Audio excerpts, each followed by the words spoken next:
Welcome, welcome, welcome.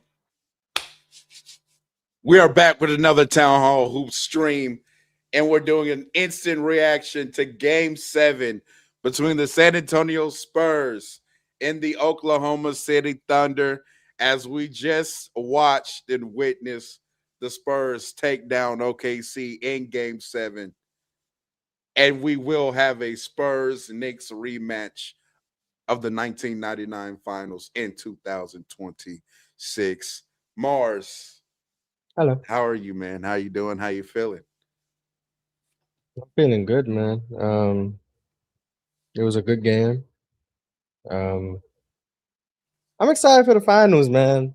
Seeing a different team, seeing, you know, maybe the best player in the world at 22 years old in the finals, seeing a small guard maybe lead his team to a championship.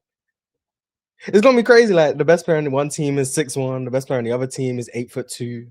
Like, contrast. Um, I would have liked for OKC to have like been healthy, but um it was a very good game 7, so I can't complain about what we got, um, despite obviously the injuries. But I was pleasantly I enjoyed watching the game. There you go. I enjoyed watching the game. Yeah,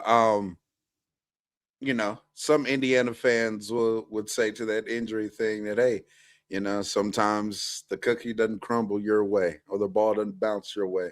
Um, Here's what I'll have to say. Number one, great game 7 performance out of Shea Gilgis Alexander. Been struggling throughout the entirety of the series, but he finds a way to be very impactful and have a really good game.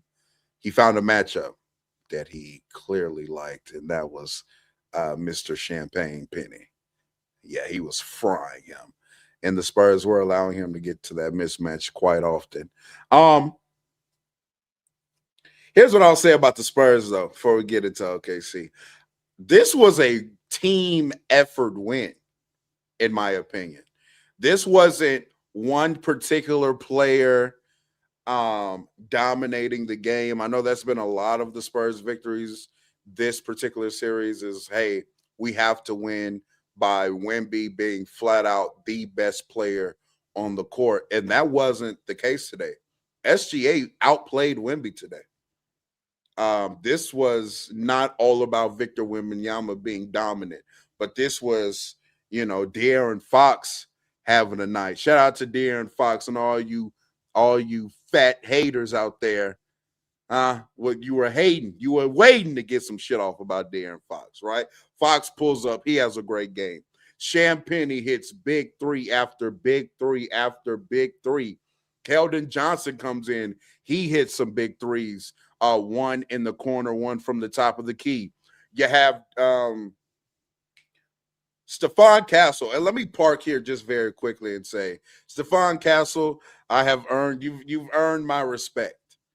I will say that you have earned my respect with this particular series. I thought he would be rendered helpless, Mars, as a scorer in this particular series, and he scored the ball at a really good clip, efficiently for practically the entirety of the series. I mean, I know he had the turnover problems early on, but as soon as Fox was able to alleviate some of the ball handling responsibility for him, he was fantastic to close out this series, in my opinion. Did commit a few dumb fouls, but he definitely gained.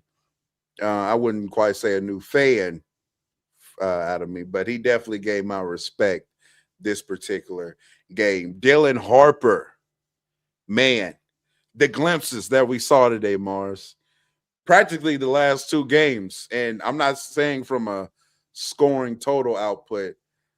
I'm saying, do we have a pull up jumper already? I mean, do we have a pull up jumper already? Man, he was fantastic today. Again, didn't score like a whole bunch of points, but the buckets that he got very crucial. Was able to get a bucket on SGA in isolation. Hit a pull up three as well on somebody else. Was that the SGA bucket or somebody? I don't quite remember, but he was fantastic. Luke Cornett came in. I think this was one of his best games of the series, in my opinion. Again, not some great point total, but was I able don't think to, he scored, but I yeah, mean, was able to stay, steady the glass a little bit. And that block that he had in transition, that might have been the play right there that advanced the San Antonio Spurs to the NBA Finals. OKC was starting to get a little momentum. They definitely turned up the ball pressure, was starting to cause a few problems for San Antonio and their ball handlers. And they got out in transition, and Luke Cornett gets back and gets an insane block on iHeart.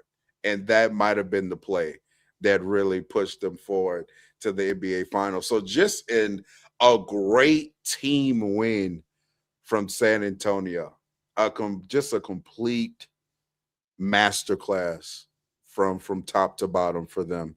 I I'm very impressed with this team. For them to be this young, be in that kind of environment, game 7, and for their young players to show up and show out the way that they did, you can do nothing but give them a big hand clap.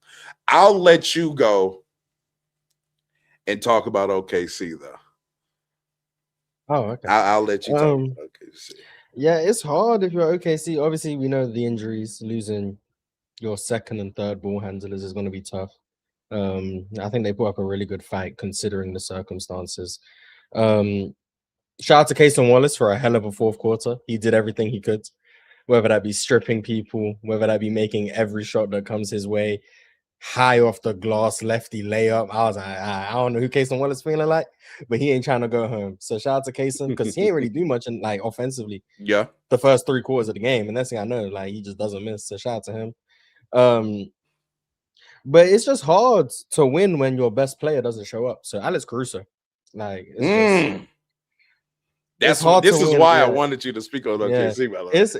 It's hard to win a game 7 when your best player just doesn't show up to the game.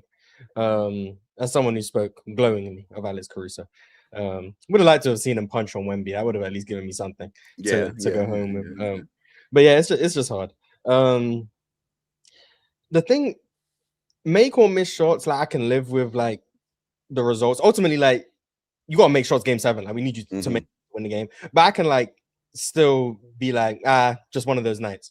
Some Mm-hmm. of the decisions veteran leader Alex Caruso was making today. Like he's just being sped up in transition, taking wild layups at the rim.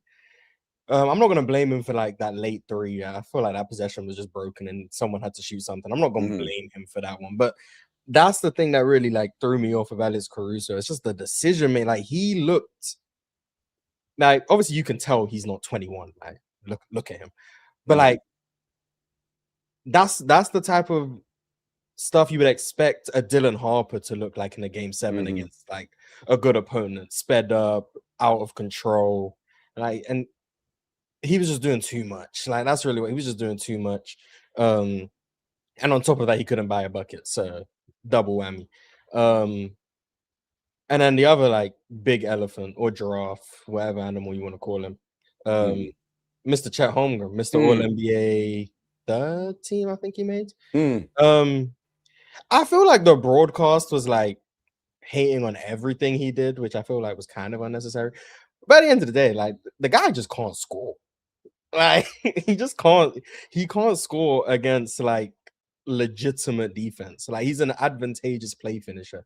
And in this series, once again, no J-Dub, no AJ Mitchell.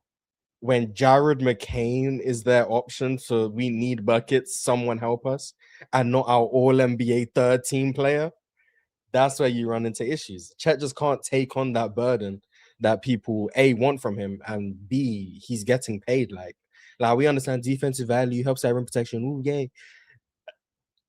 Can we reliably trust you to beat Devin Vassell off the dribble and shoot over the top? Huh. Can we expect that from you? Can we expect you to be able to shoot a 3 over a closeout?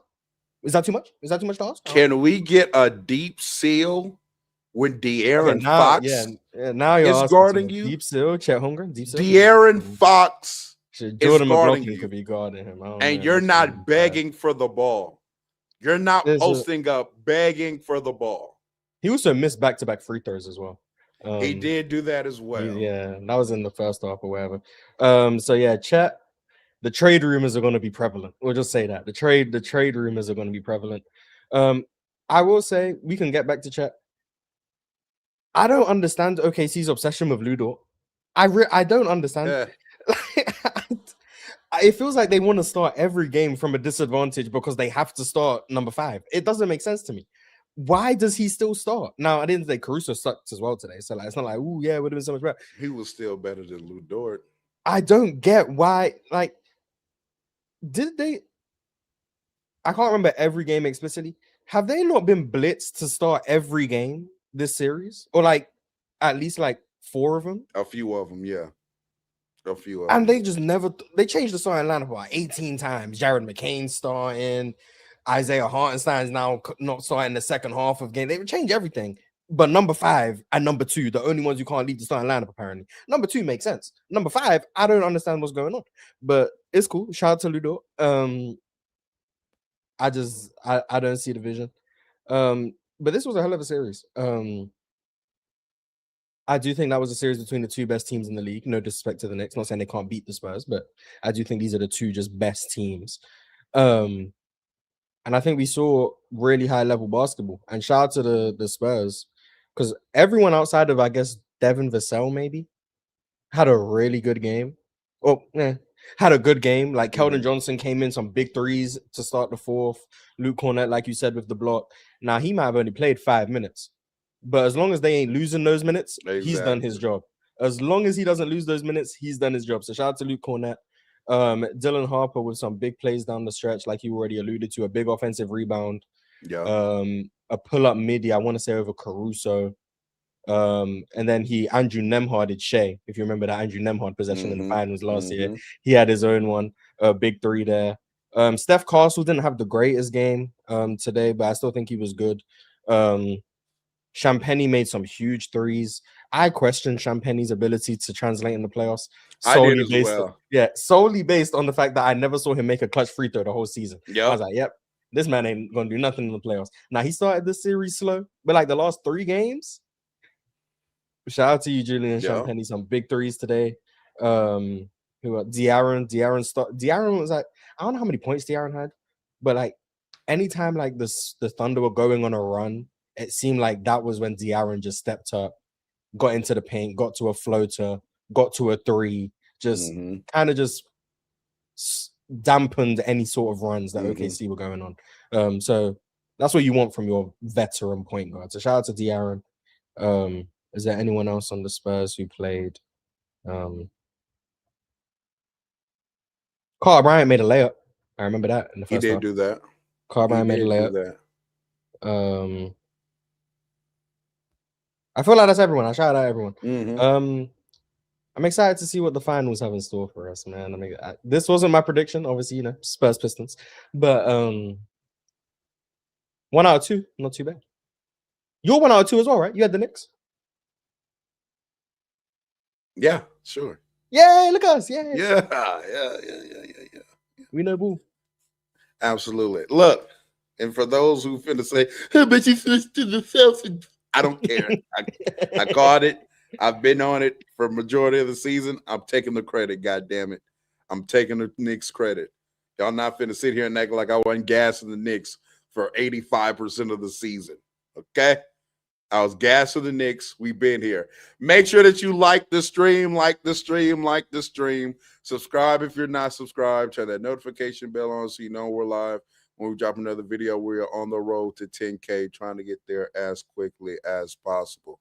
Now, this is a town hall hoop stream, meaning that we are going to hear from you all, right? And let me change.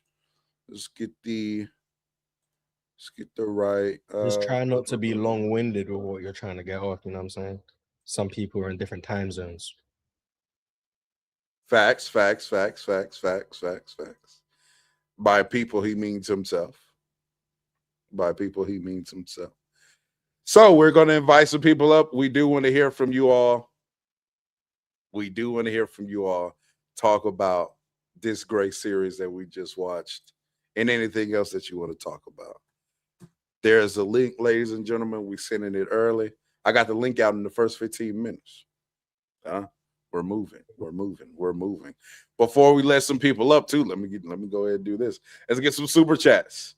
CK0503 with the 4.99 super chat said no disrespect to SGA, but there's definitely levels between him and Kobe and Steph for now. He might get better in the future, but for now, no. I was ready to get all of that off, and then he like played well, so I'm just gonna leave it alone. But still, we'll probably get to that conversation a little bit later. Though. We'll still probably get to that conversation. Mars, there were like 3-4 possessions today with SJ. I'm like, brother, shoot the pull-up three game. Wemby's in this It's deep just not. It's drop. just not in his bag. Like I he's not know going, this not his. especially with forward momentum. Like he's not doing that. That's just not him. So Jalen Brunson can do that though. Jalen Brunson can do that. Yeah. So we'll see. He shot 12% against the Cavs. I think 18% maybe. So law of averages. Yeah, he's we're about to due shoot for 50%. some progression. Yeah, law of average. He's about to shoot 50% on three. Exactly. We finna show you niggas how to really beat drop coverage. You know what I'm saying? Oh, King TJ 76 with the 99 or 9.99. Excuse me, 99 would have been crazy. Super chat. I know he played fine today, but people act like it's crazy to say Luka and Ant better scores than SGA. But Luka and Ant have so much more counters and ways of scoring compared to SGA. But all they look at is efficiency. I think that statement is more true for Ant than Luka.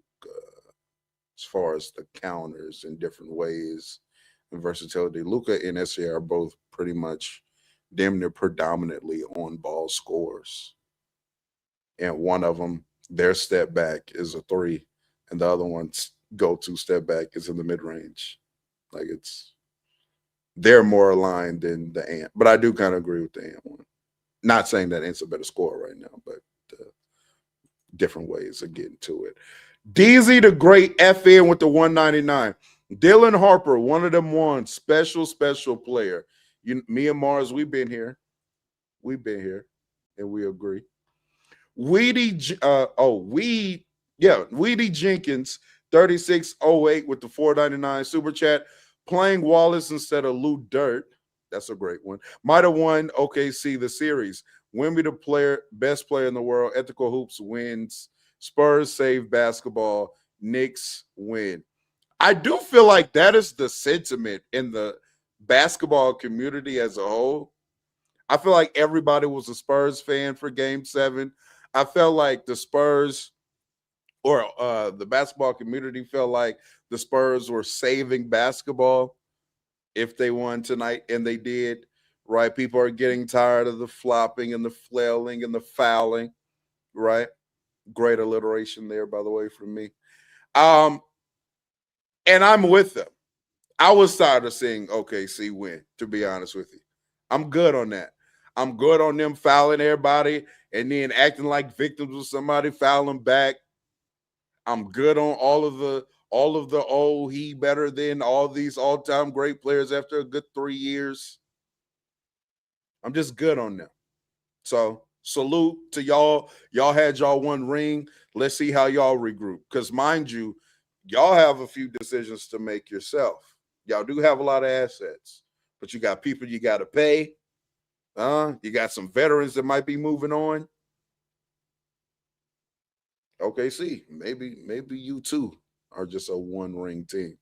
Maybe the team that now wins multiple championships is a team with the 8-foot 22-year-old that might be the best player in the world already and has a GOAT trajectory with a player that looks like is going to be a top 5 point guard in about 2-3 6 seasons. weeks. Yeah. 6 weeks. Maybe y'all just got y'all one. Let's see where we at.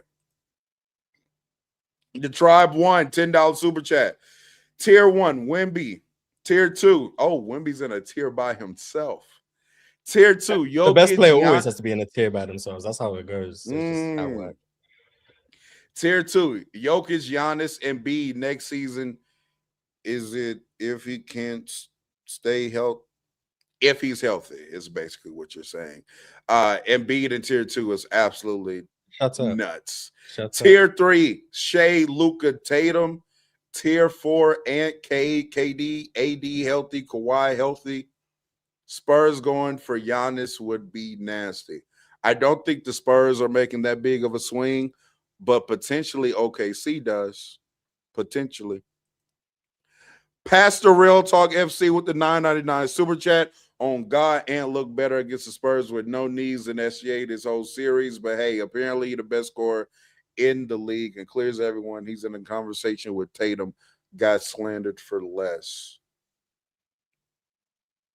Tatum to get slandered crazy. Tatum PR is just in the mud. Tatum FC, y'all gotta do better. Y'all slipping. For your player to win a championship and shit basically got worse for him is nuts. Y'all gotta be a better FC. Jamanu with the 9.99 super chat. Watch the media give Shea bail because he finally did his job in game 7 when they carried Shea up until this point. They wouldn't care if Jokic, Luka, Tatum teammates didn't show up for them though. No movie this focused on Shea. Like, what the? Yeah, The best player on the trust court. me, Like, y'all. what I was that? ready to come in here and shit on Shea. I'm not gonna lie. Got some new information today via Twitter. I knew how to look at people's Oh, the agendas. Okay. I was getting everything ready, but then it's like, damn, this nigga hooped. So I'm not gonna slander him today. Now, come Monday on PC, we might be slandering him. But today, I don't feel like it's I don't feel like it's deserved. I really don't. It's not like he's Jokic and was shitting the bed, and you know what I'm saying? It's not the same thing. Shadow 57 X7G with the 199. More impressive subject, run to F, Weber or Run to Braun. finals. Yeah, run to final. Yeah. Is this Wemby or Wemby or Braun? Braun. I don't He's know gonna why I do said what he can Weber. with Okay, the yeah, with the 199. character Yeah, yeah, limit. yeah, yeah, Yeah. yeah. Wemby or Braun 07. More Wemby's impressive played is better in the playoffs than Braun did in 07.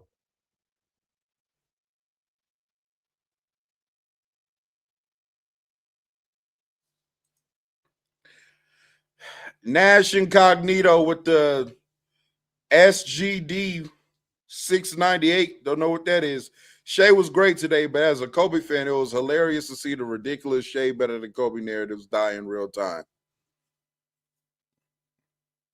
I mean, they're gonna be back in about what? Yeah, the next regular season when Yeah, he's 5 months, October. yeah, Right? when he's averaging again his 31 on 69 true shooting, and everybody's gonna be, oh my god. Next year, let me say this already right now. I'm not going to say I He about completely to say he don't don't care care about the regular season. That's what's about the gonna regular happen. season. I don't, because it matters to an extent. But hey, man, I'm not comparing none of these regular seasons and these 2020s to nobody else, man. We're back in the 60s. Niggas just gonna put up numbers. It is what it is. That don't mean you better than the other ex player in another generation because they weren't +9, because you're getting to play in an era where Austin Reeves can average 25 on 65 true shooting. I don't Reeves care. just like that, but I mean, I No, guess. facts. Jersey Joe with 54 to 499. Rank these three from best to worst in the playoffs. Harden, SGA, Luka. Luka number 1, Harden number 2, SGA number 3. Simple. What say you? What say you? I answered the last one with Wemby and Braun, so this one was you. Okay. OVO Hussein. Yeah, that's right. With the Canadian 699. Great game. And Shea finally showed up, but it just wasn't enough. Would have been great for OKC to be healthy. This Presti pushed the red button. Also, Nixon 6. We'll talk about the finals as well. Is the red button getting Giannis? The red button is big trade. I don't know if it's Giannis, but it's a red button. I'm assuming that's what the red button is. The issue is with the red button stuff. A is their season ended like an hour ago. I'm not here thinking about what's next, to Mm-hmm. be honest. But the issue is you got Chet, who has major offensive limitations come Mm-hmm. playoff time. And then you've got J-Dub, who has had the same hamstring injury all season long. So, like, both of them have, like, long-term concerns in that regard. Mm-hmm. One's more on the court, one is more guy can't stay on the court. Mm-hmm. So which one is more expendable, if any? I don't know. That's I guess the stuff they gotta figure out. But I wouldn't be panicking if I'm OKC. I'll just say that. If I do trade one, it's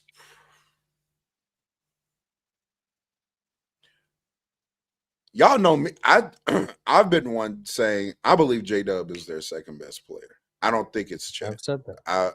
I've I'm not huge on Chet like that. I think he's a great defensive player. Um, but I just have real concerns about his frame. I don't ever think he's really going to fill out. Pause. I think he's always going to be a very limited offensive player. And then on top of that, when we do sometimes get in these playoff situations and settings and things kind of ramp up as far as physicality, I don't know. Like, did he have some great rim pro series to you this year? Great, no.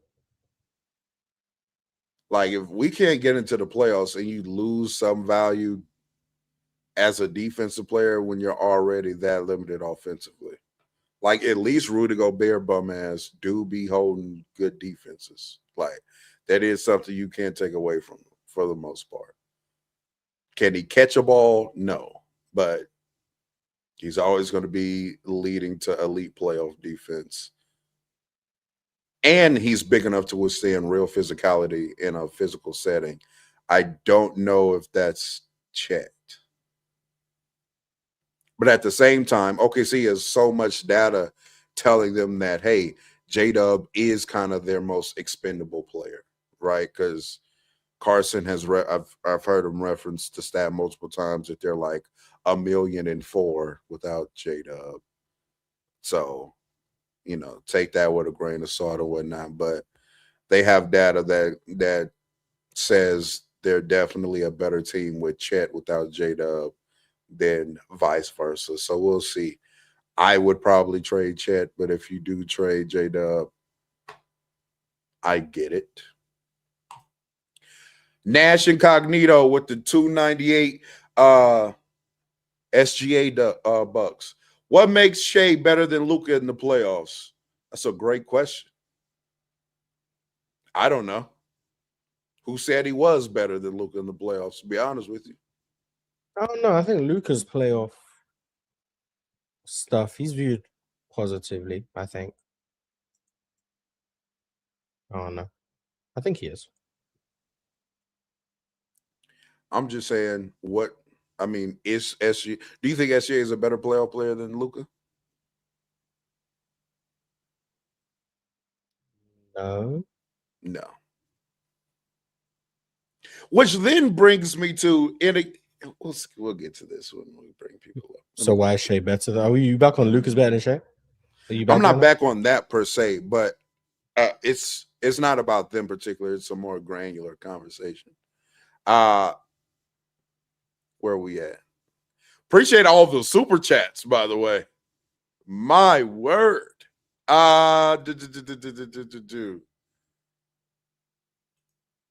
Alan R 978 with the 199 super chat. Netanyahu has been defeated. Wow. Might cut his hair because of Onyx with the $5 I think everyone sort of had the sly feeling they would win after the Cornet block, a la Rudy Gobert fadeaway. That's a great Con. I thought of when Cornette got that block. I swear to God, I thought of the Rudy Gobert Other fade. Rudy Gobert fade. I was Yeah, like, it was oh, like okay, it's those over. kind of Yeah, it's over. I was like, oh, okay, cool. Say less. When shout out to Luke Cornette, man. Shout out to Luke Cornette. Yeah, that was kind of the play. I didn't think about that, but this is similar plays. Once those two plays happen, you kind of feel like, oh shit, oh they won. Yeah, that was the game winning play right there. This shit is over. Pip name slip back 7780 $2. Who y'all got? I think Spurs in 6. We'll talk about that in just a few. Anime is cool 97 with the 499 said God has shown his light upon the basketball community. We were saved from the demons from OKC, or are we? I'm scared that Giannis is on the way to OKC. Yeah, that's the terrifying thing about them is that they have every asset in the world to get better. So we shall see. Buttered biscuits 63.50 with the $5 super chat. Knicks going to get this wrapped up in no time. Playoffs come down to experience. Spurs got a bunch of young guys. Lights too bright. Knicks in 5. Just watch them take down the NBA champs, and you're gonna tell me about Injured. experience. I mean, I guess. Hey, Mitchell Robinson finger, OG Anunoby hamstring. OG hamstring is fine. We're not You even don't going know to that. speak that into existence. But we're hoping. I want to see a healthy series between both teams. Come on now. De'Aaron's ankle gonna get right in the next 3 days. We're gonna be chilling. He did look a little bit more stop-starty today. He looked like he was able. Did you see that what he did to Case? Oh yeah, That little drive there. That boy yeah, cold, man. That boy is cold. Cool. Yeah, cool. Bob, CD 9YL with the £4, 499. Giannis trade makes no sense with the spacing OKC has where SGA operates, then J-Dub, and he got soft tissue issues. Look, if you can get a top 3 pick. I don't know why the Grizzlies, Jazz, or Wizards would trade their picks. Personally, I do have my concerns about the Giannis fit, but at some point, talent just talents. So Yeah. you know. And if I'm trading for Giannis, then of the two, I probably am trading J-Dub before I'm trading. Because Chet theoretically is the spacing 5 that you put next to Giannis. Big. And he can at least be another rim protector. And I guess he can essentially be the I heart if they do start together like Giannis. He can be the one that deals with more of the physicality or the more physical big. So Chet can kind of play the 4 per se. Now you want Giannis taking matchups? Yeah, I'm so sure. 5s? OKC versus Denver, Giannis guarding Jokic. I mean, Hey man, with Chet Roman, I mean, who says no? For real. Giannis says no. What the fuck? Be true. 2310, $5 super chat. Congrats to the Spurs. Great series. Quick question. No long answer needed. I just left low stream. Is Wemby a better shot maker than 2018 Bron? There's no way that's a conversation going over there. I just refuse to believe that anybody said anything that preposterously stupid for that to even be a conversation. No is the short answer. The DZ the long Great. answer too, by the way. It's the long answer too. Short answer. Yeah, long short. No, Yeah, no. Yeah. Long answer. Hell no. DZ the Great FN 199 super chat. Chell was looking like Aiden out there. Low key spit. That is. Evan Mobley went out like chat. My conclusion at the end of this playoffs is Evan Mobley? Oh my God. Look, you saying, oh my God. Did you not watch these niggas, man?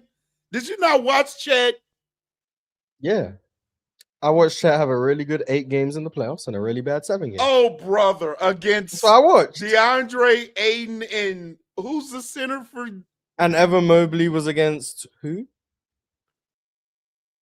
Wendell Carter. Jalen of Durance. Wendell Carter's better than When did the Cavs play the Magic?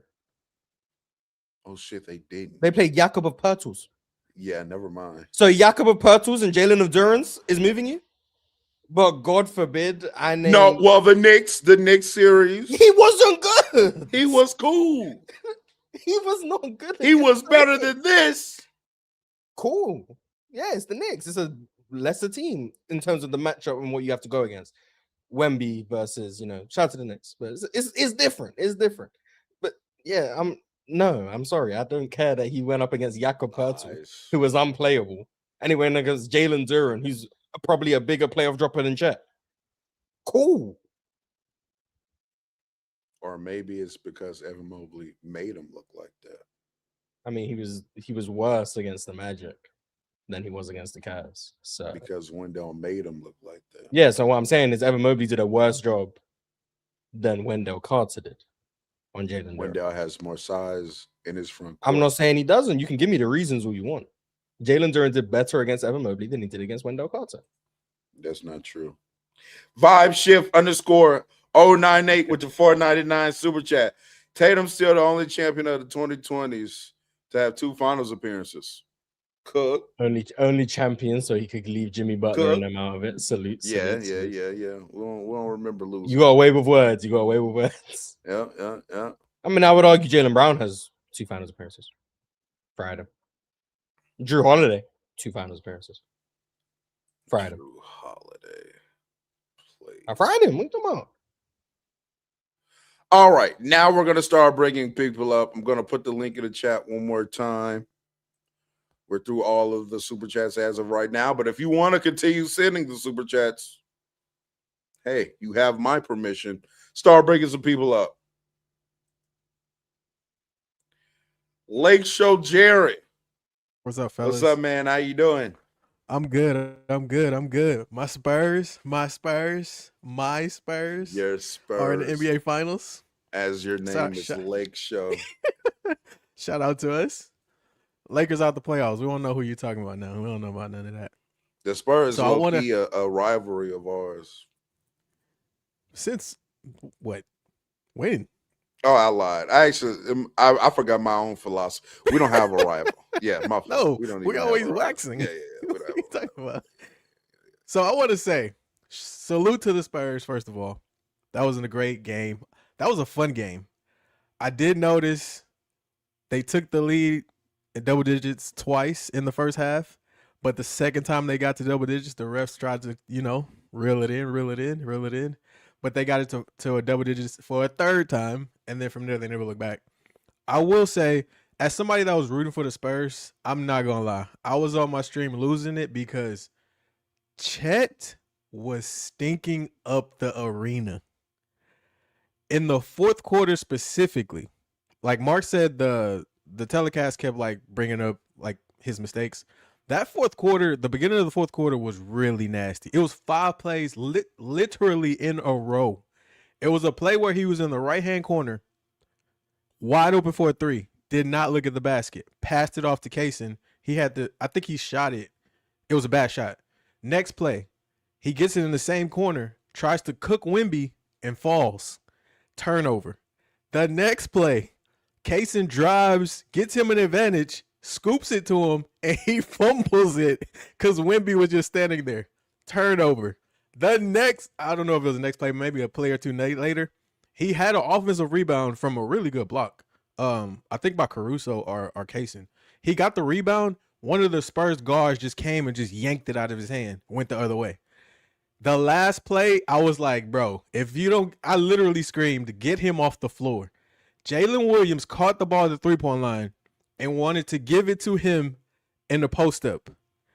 And he was just digging in his butt or something. He was lost. He couldn't get him anything and just bad possession. Literally the next play, coach yanked him. I was surprised he brought him back in because, like, at that point, he just looked like he was just out of it. And I'm like, I don't think Chet was that bad as that Sinkowitz the whole playoffs or this whole series, but he has been bad this series. And like that, those 5 plays to me were just like, wow. Like mentally, you hardly ever see like NBA players where like they just check out or like they're gone. Don't get mad, Mars, but usually you see it with James Harden, where like mentally they just like lose it and they're out of there. But like to see that was like disheartening. And I was rooting for the Spurs and I was getting mad at him because he was a mouse. Like just plain and simple, he was a mouse. This is Yeah. Chet's extension, by the way. That is a lot of money. $239 million extension for the Thunder. So next year it kicks in. He'll be making $41 million next year. Year after that, $44.5 million. Year after that, basically $48 million. Year after that, $51 million. And then the year after that, $54.5 million for Chet Holmgren. Next year, he's gonna be the Yikes. highest paid player on the team. Is that true? Yeah, him and J-Dub. Yikes. Hey, shout out to Sam Presti, man. Love you. Keep doing that. Don't do nothing else. Just do that. On the other hand, though, I will say, as Foxy FC, we were down bad. We were lifted up tonight. Talk about it. We were lifted. And to all y'all that be saying trade De'Aaron Fox or get rid of him this summer, Talk about it. this right here, not necessarily the scoring that he like tonight was like, where's this been? There was a few plays he made, and I was like, bro, why don't you do this every play down? Like, they can't stay in front of you. He like went by Lou Dort. I say that every game when I watch. It was one play he drove, came between the legs, step back, shot a like a floater, and like it went in. And then there was another play I think in the first half, he drove by somebody like with ease, like literally with ease, and just floated it up, bucket. And I'm like, bro, like it's okay to do that more often. Like you don't always have to defer to Castle and defer to Wemby every single time. But I think having Fox be there as a natural, like you could see easily he's the only real point He's guard. the on most the team. trained point guard on the team. Yes, like you can see that he's played point guard since he's been playing basketball. Mhm. These other guys are like, we give you the ball because you can handle the ball, but they're not real point guards. Mhm. And like you could seriously see the difference like when he came back from that injury. And if you go game by game, you'll see the turnovers. Today, I think they forced like OKC had double the turnovers in them. Like that was really surprising. Mhm. But yeah, the whole Fox thing, I think the Spurs would be stupid to get rid of him early. Maybe in 2 years, maybe down the line. Harper is nice. I get it. But right now, the way that he just makes everything fit perfectly for all their guards, I feel like you need that. And like y'all were saying, tonight was a team win mostly because everybody was in positions that they're comfortable being in. Like nobody had to do too much. And they can literally do this game after game after game after game. You're going to get big performances because you have somebody like Wemby. Somebody like Fox can go and get 25, get 30. Harper, like these guys can do that, but it's like on a normal night, they can just stay within themselves and just do what they did today. And you see they go on the road, win a game 7. To me, like that was really well because they just showed a lot of maturity for a super young team. And I saw that stat where it was like game 7 experience 1 to like 25 games or something crazy like that. And like you couldn't tell. Like they look like they've been here before. That was nice to see. Yeah, I do think like tonight was the culmination of whatever the Spurs front office thought that this like guard trio could be. I think tonight was like what they envisioned. Hey, we have these 3 guards, all of them can kind of handle the ball, make some reads, make some passes, and split that ball handling duty a little bit while also kind of being able to break down defenses from a multitude of stand places. Like if you have, let's say, Dylan Harper's the one with the ball and he beats his man, he drives, he can now kick it to another skilled player that can also shoot, dribble, pass, and stuff like that. So I think tonight was exactly what you envisioned. If you're a San Antonio fan, if you're the San Antonio front office, again, as to what this guard trio could and should look like when they're on the court and healthy playing together.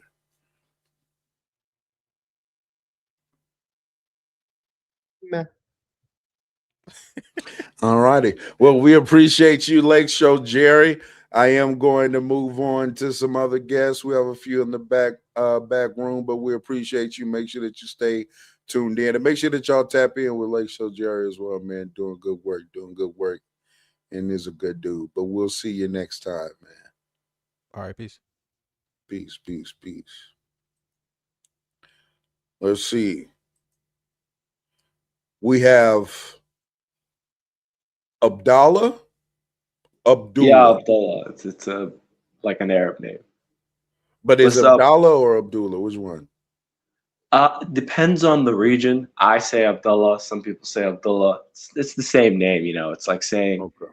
you know, Tommy or Tom. It's the same thing. Okay. Abdallah, what is it that you wanted to get into after? I just want to say, I said it in the chat. I don't know if you guys read this, but I said like it's often talked about how to get a series win, you need 2 games from your star, 1 game from your coach, and 1 game from your bench. And today was undoubtedly the Spurs bench game. I would say the Wemby game 1 and game 4 are they're the star games. And then game 6 is probably the Mitch Johnson game where like they blew out the OKC Thunder. My cat is going all over the place. Sorry about that. They blew the OKC Thunder out, right? And this is the game where the bench actually stepped up. I would say this is the first game where they carried Wemby in comparison to previously where Wemby was like more important to the team than anyone else. Yeah, I'm not mad at that. It's kind of crazy that this is the first run, and he's now DPOI, reached his first NBA Finals, and he still has the opportunity to be Finals MVP and get a chip. No bad. I do want to go ahead and ask, since you did bring it up, I want to ask you, Mars. Yeah. Oh, God. Because we're already here, I guess. Looking forward, like what are you thinking as far as the finals? Like, who are you leaning towards? I'm not going to ask you to make a pick necessarily. Well, I mean, realistically, obviously, 2 things. One, I am a Spurs fan, so I'm obviously going to lean Spurs. But 2 things I am worried about. One is kind of the game which we played against them in the regular season, or that what do you call it, the NBA Cup game, right?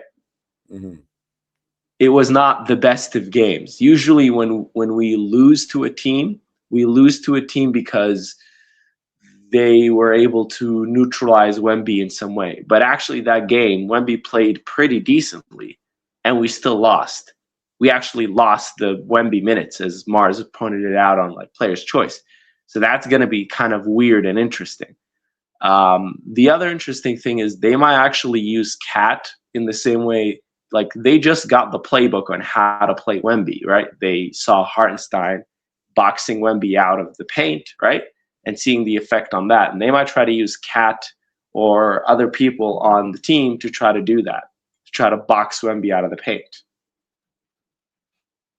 Yeah, I definitely see them using Cat as a iHeart. It's not a problem of length. The only problem with Cat though is his propensity to foul, and I do think Cat guarding Wemby might end up in foul trouble frequently, and they need Cat on the floor, especially in this matchup with his shooting and the ability to draw some bigs away from the basket. Like he's going to have to play big minutes. So although I do understand what you're saying, I just think for Cat's sake, they're not going to keep him on Wemby, in my opinion. Maybe. I do think, by the way, even as a Spurs fan, I think win or lose this, we still need some work in the postseason, especially maybe at like power forward. We Yeah. need a good second scorer on the team other than Wemby. I love Fox. I'm not saying trade Fox, but you're you're like a second option, sometimes a third option, but you're the supermax guy. Like that's crazy. You're on 50 million and you're sometimes giving me charity points. Like we're legitimately expecting more from Stefan Castle and holding Stefan Castle sometimes more like, more like I mean, he's the one with the accountable ball. than the 50 million supermax vet, forgetting that Stefan Castle is just like a sophomore. He's the one with the ball. Yeah.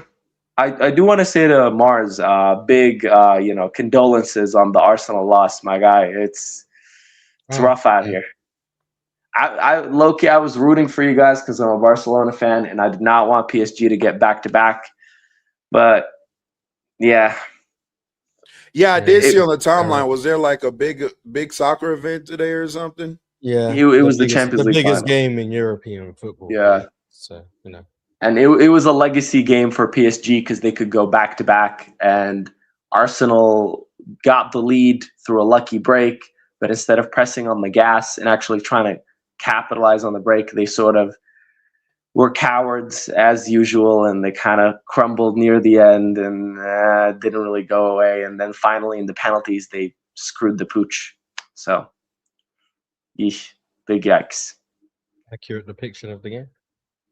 They're kind of the Knicks of the soccer world, They're the Knicks of the football world. You better hope the Knicks don't mess around and win the finals after you just said that. It's a very French day today, PSG and Wemby getting the dub. Very, very Frenchy day. Shout out to France. Oui. Oh, and one more thing for Mars, if you could recognize this shirt. Can you recognize the characters on the shirt? Is that Japan? Is that Japan? Yeah, that's a Japan It's a jersey. Japan, but there's something in the number. I don't know if you can. Oh, let me make this full screen. What the hell? What is that? In the number, there's a bunch of characters. Can you tell what they are?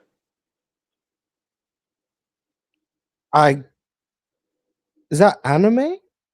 It is anime. It is Captain Tsubasa, the original football anime from like the 80s. Oh, yeah, I watched that. Yeah, it's like really popular all over the world. They dubbed it a bunch of times in different languages, and they call the characters different names and stuff. Oh, yeah, that's cool. That's elite, yeah. But anyway, I'm really happy. But it's No, I just said that's what's up. I'm really happy, but like being an international fan fucking sucks. So sorry, but it's like 6 a.m., 7 a.m. Mm-hmm. I do feel for y'all. Oh man, the sun is up, but I'm happy for my Spurs. I was stressing, like biting my nails to the quick down in the like every time we would go up for a lead and then we would get the lead cut, and I'd be like, oh my God, please don't choke this. Like we were so like, especially when Shea was making all those shots, ridiculous shots from Shea, man. Like to be fair to him, good shot making day. Yeah, Shea definitely. I saw some real shot making talent today.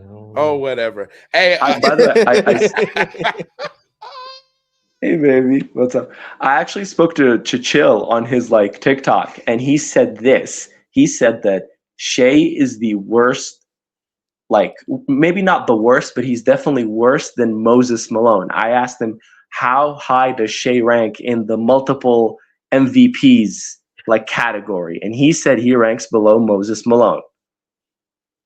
No comment. Shout out to Chill, man. Always holding it down for his generation. Real. What's your opinion? I want to know your opinion, Real. SGA is better than Moses Malone. SGA is better than Moses Malone. I wasn't there for Moses, so I'm not going to pretend I know. That's why I asked OG. Like, he was there. So I was like, better or worse than Moses Malone? He was like, he's worse than Moses Malone. I was like, fairs. Nah, it's just I respect chill because I feel like I'm probably gonna be chill when I'm that age, and then everybody's gonna be telling me how I'm already getting there, right? Because my favorite player is You're gonna be always like, you have no idea how good Jimmy Butler was. Jimmy's a pool, but but yes, to that same extent, absolutely. But we are going to go ahead and go on, move on to the next person. We appreciate you tapping in, man. Make sure that you continue to tap in. Appreciate you staying up late night / early morning as well. Know it's late early, so we appreciate the love and support, and we are going to move on. But thank you for your time. You think the worst multi-time MVP is Steve Nash, right? Grass green, sky blue. Okay, Obviously. just Who's the worst? Do you think Moses he's better than Malone. Moses Malone? Yeah, you're crazy. Sky blue, grass green. Yes. Yeah, you're great. You're great. He was better than Bob Pettit, but wow. I don't even. Sure, I'm not going to disagree with you on that. He's also better than SGA, but neither here nor there. Not bad. What up with it? What's up, y'all? How you doing, man? You in the green room? I can only hear Mars. I can't hear my man talking. Oh, you can't. Oh, damn. No. Say, tell him to try to refresh, and then we'll try to. I don't know why. I was hearing everything before. I think when the dude dropped out, I lost some sound. I'm bad. I couldn't hear what you said, homie. But I was just calling in because I watch y'all a lot. I just wanted to say one of the questions I hear you talking to the last guy, which I know I can't even hear you, so I probably don't get an answer that I can hear. But one thing I was thinking about, you were saying about De'Aaron Fox not getting rid of him for 2 years. I do think he's a very important piece to them winning this year. But let me ask you, what do you think about De'Aaron Fox being traded for Devin Booker? Straight The up. Suns would not do that. Why not? So, Why do you say that? because they've made it abundantly clear in their exit interviews that Devin Booker is staying on the team, and that they're not entertaining any trades for him. And some teams do say that as a smokescreen. I understand that. They are not saying that as a smokescreen for De'Aaron Fox. I know that for sure. Devin Booker's better than De'Aaron. Are you sure about that? Are you sure about that? Yes. And I don't think they would. I don't think they would pivot from what they said in their exit interview for a player of De'Aaron Fox's caliber, personally. So yeah, if I'm the Spurs, I would do it. Yeah, maybe, but the Suns. So you think the Suns is just basically just gonna keep up in their head against the same wall and thinking they can win with Devin Booker? Yeah, pretty much. Yeah, pretty much. Yeah. Okay, no, that was just one question I had for y'all. But and I haven't heard anybody talk about Kelvin. Kelvin hit some big shots tonight, and I just wanted to give him some props because he was Sixth Man of the Year, and he kind of gets under the radar for that. But he hit some big shots tonight. I like his old school, old man game. I've always liked this game since before he cut his hair. So I just want to give him some props because I ain't heard nobody really bring him up yet. But just keep doing y'all thing, man. Like I said, sorry I can't hear my man, so I don't want to take up too much of your time, y'all. No, thanks for pulling up, and also shout out to Keldon Johnson. Big last couple games. So Definitely. shout out to him for real. Showed up big when they needed the most. Shout out to him. Oh, and I'm from Indiana, so the Knicks cannot win. If the Knicks win before the Pacers win, I'm gonna be like Jerry West and just go ahead and pass on the way. Y'all have a good night. Oh, well, yeah, we don't want that. So I guess Spurs in 5. Yeah, we don't want that. Spurs in 5. Yeah, you have a good night, man. Appreciate you. Merry Christmas. Good contributions, Roto. I mean, he said he couldn't hear me, so I mean, I couldn't hear you either. You weren't saying shit. Fried you. First off, what's crazy? I thought Abdullah was going to have pictures of you in his jersey. That's why I was hoping it wasn't. I was like, no way, this nigga has a shirt of Mars. That would have been crazy. What's up, 206 Nate? How you doing, man? I'm good. Can you hear me? Yes, sir. Yes. I just wanted to ask real talk, like, your tweet about like Ant being a better shot maker than Shea is like part of Shea FC. It's kind of like just wanted to revisit that, like, and expand on it, I guess.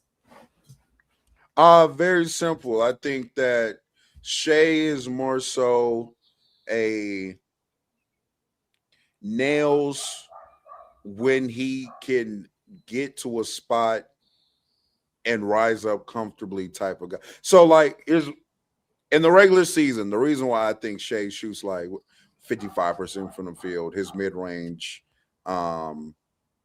game is very elite. His mid-range statistics are very elite. Is because in the regular season, he's able to consistently get his defender off balance, right? Give him the chicken wing, and now he has created a lot of separation. And then from his base up, it's very consistent, right? Whereas when I say shot making talent, I'm more so talking about stuff that is unscripted, stuff that is off platform, right? I'm not getting my same, oh, my feet are set. I've created the separation. I'm getting a clean look off. I think when Shea is able to get clean looks off, I mean, he's nails. He's going to make those 9 times out of 10. What I'm saying is off ball shooting, the ability to hit shots from all over the court, 3-point shooting, obviously, over the top shot making, which I mean Shea does have. I'm not saying that Shea doesn't have these things, but I'm saying I do think Ant is a different shot making talent than SGA. If I were to give like a comparison, it's like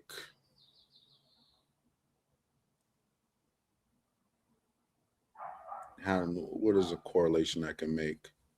If we were to compare Chris Paul and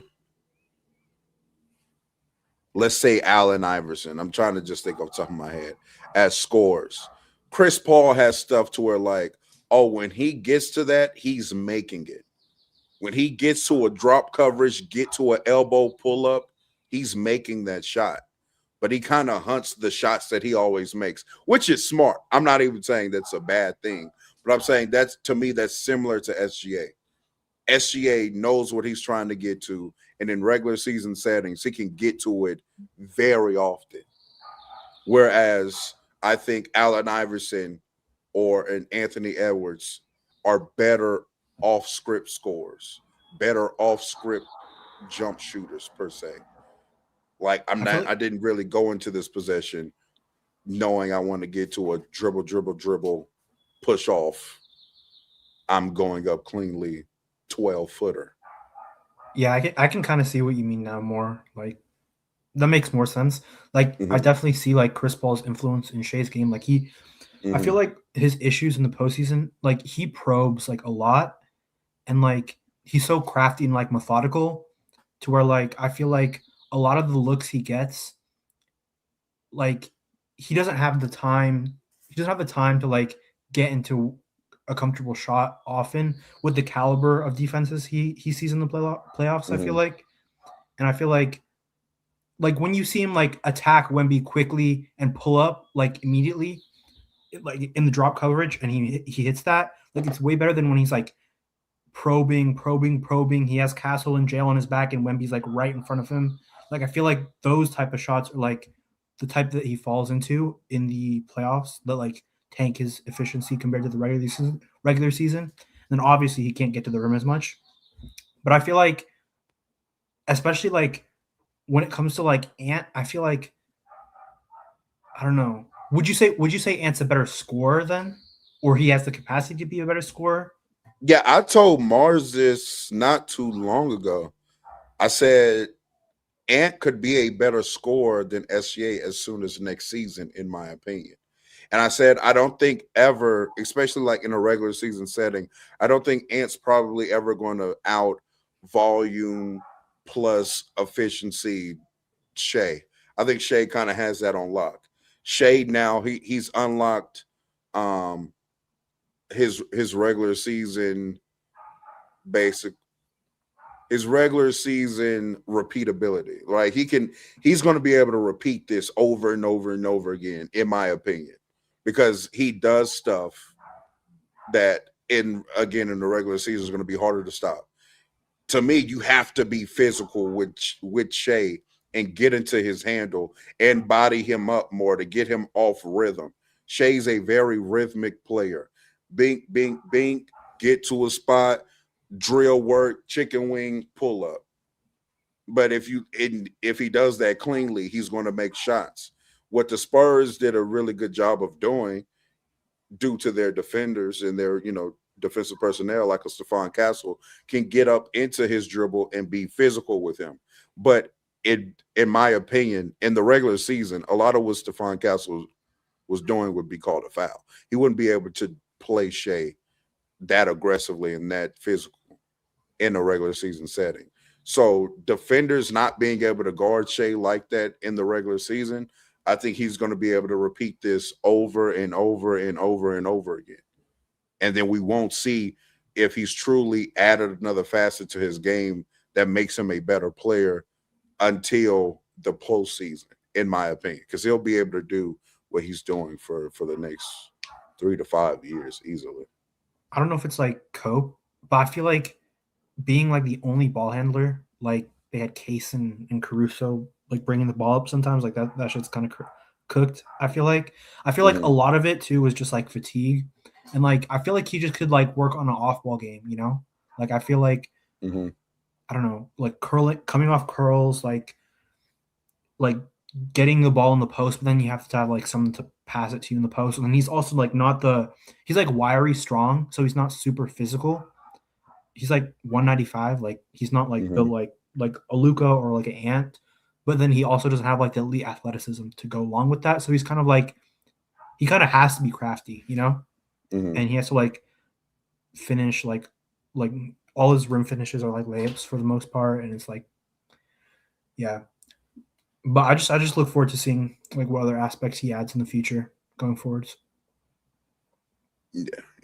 Well, I hope I was able to explain the tweet further, and that we found some common ground on that. I think we were able to accomplish that.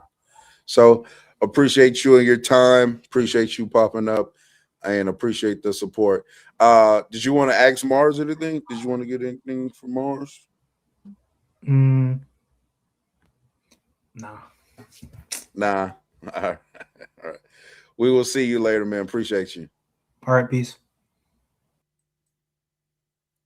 Hey, one thing that we're not about to do in the chat, I'm not going to lie, we're asking people, this is a crowd participation show, right? And so what we're not going to do is talk about people in the chat. It's rude, it's uncalled for, and these people, these aren't content creators. You could talk about Mars, you could talk about me. That's part of the gig, unfortunately. But these are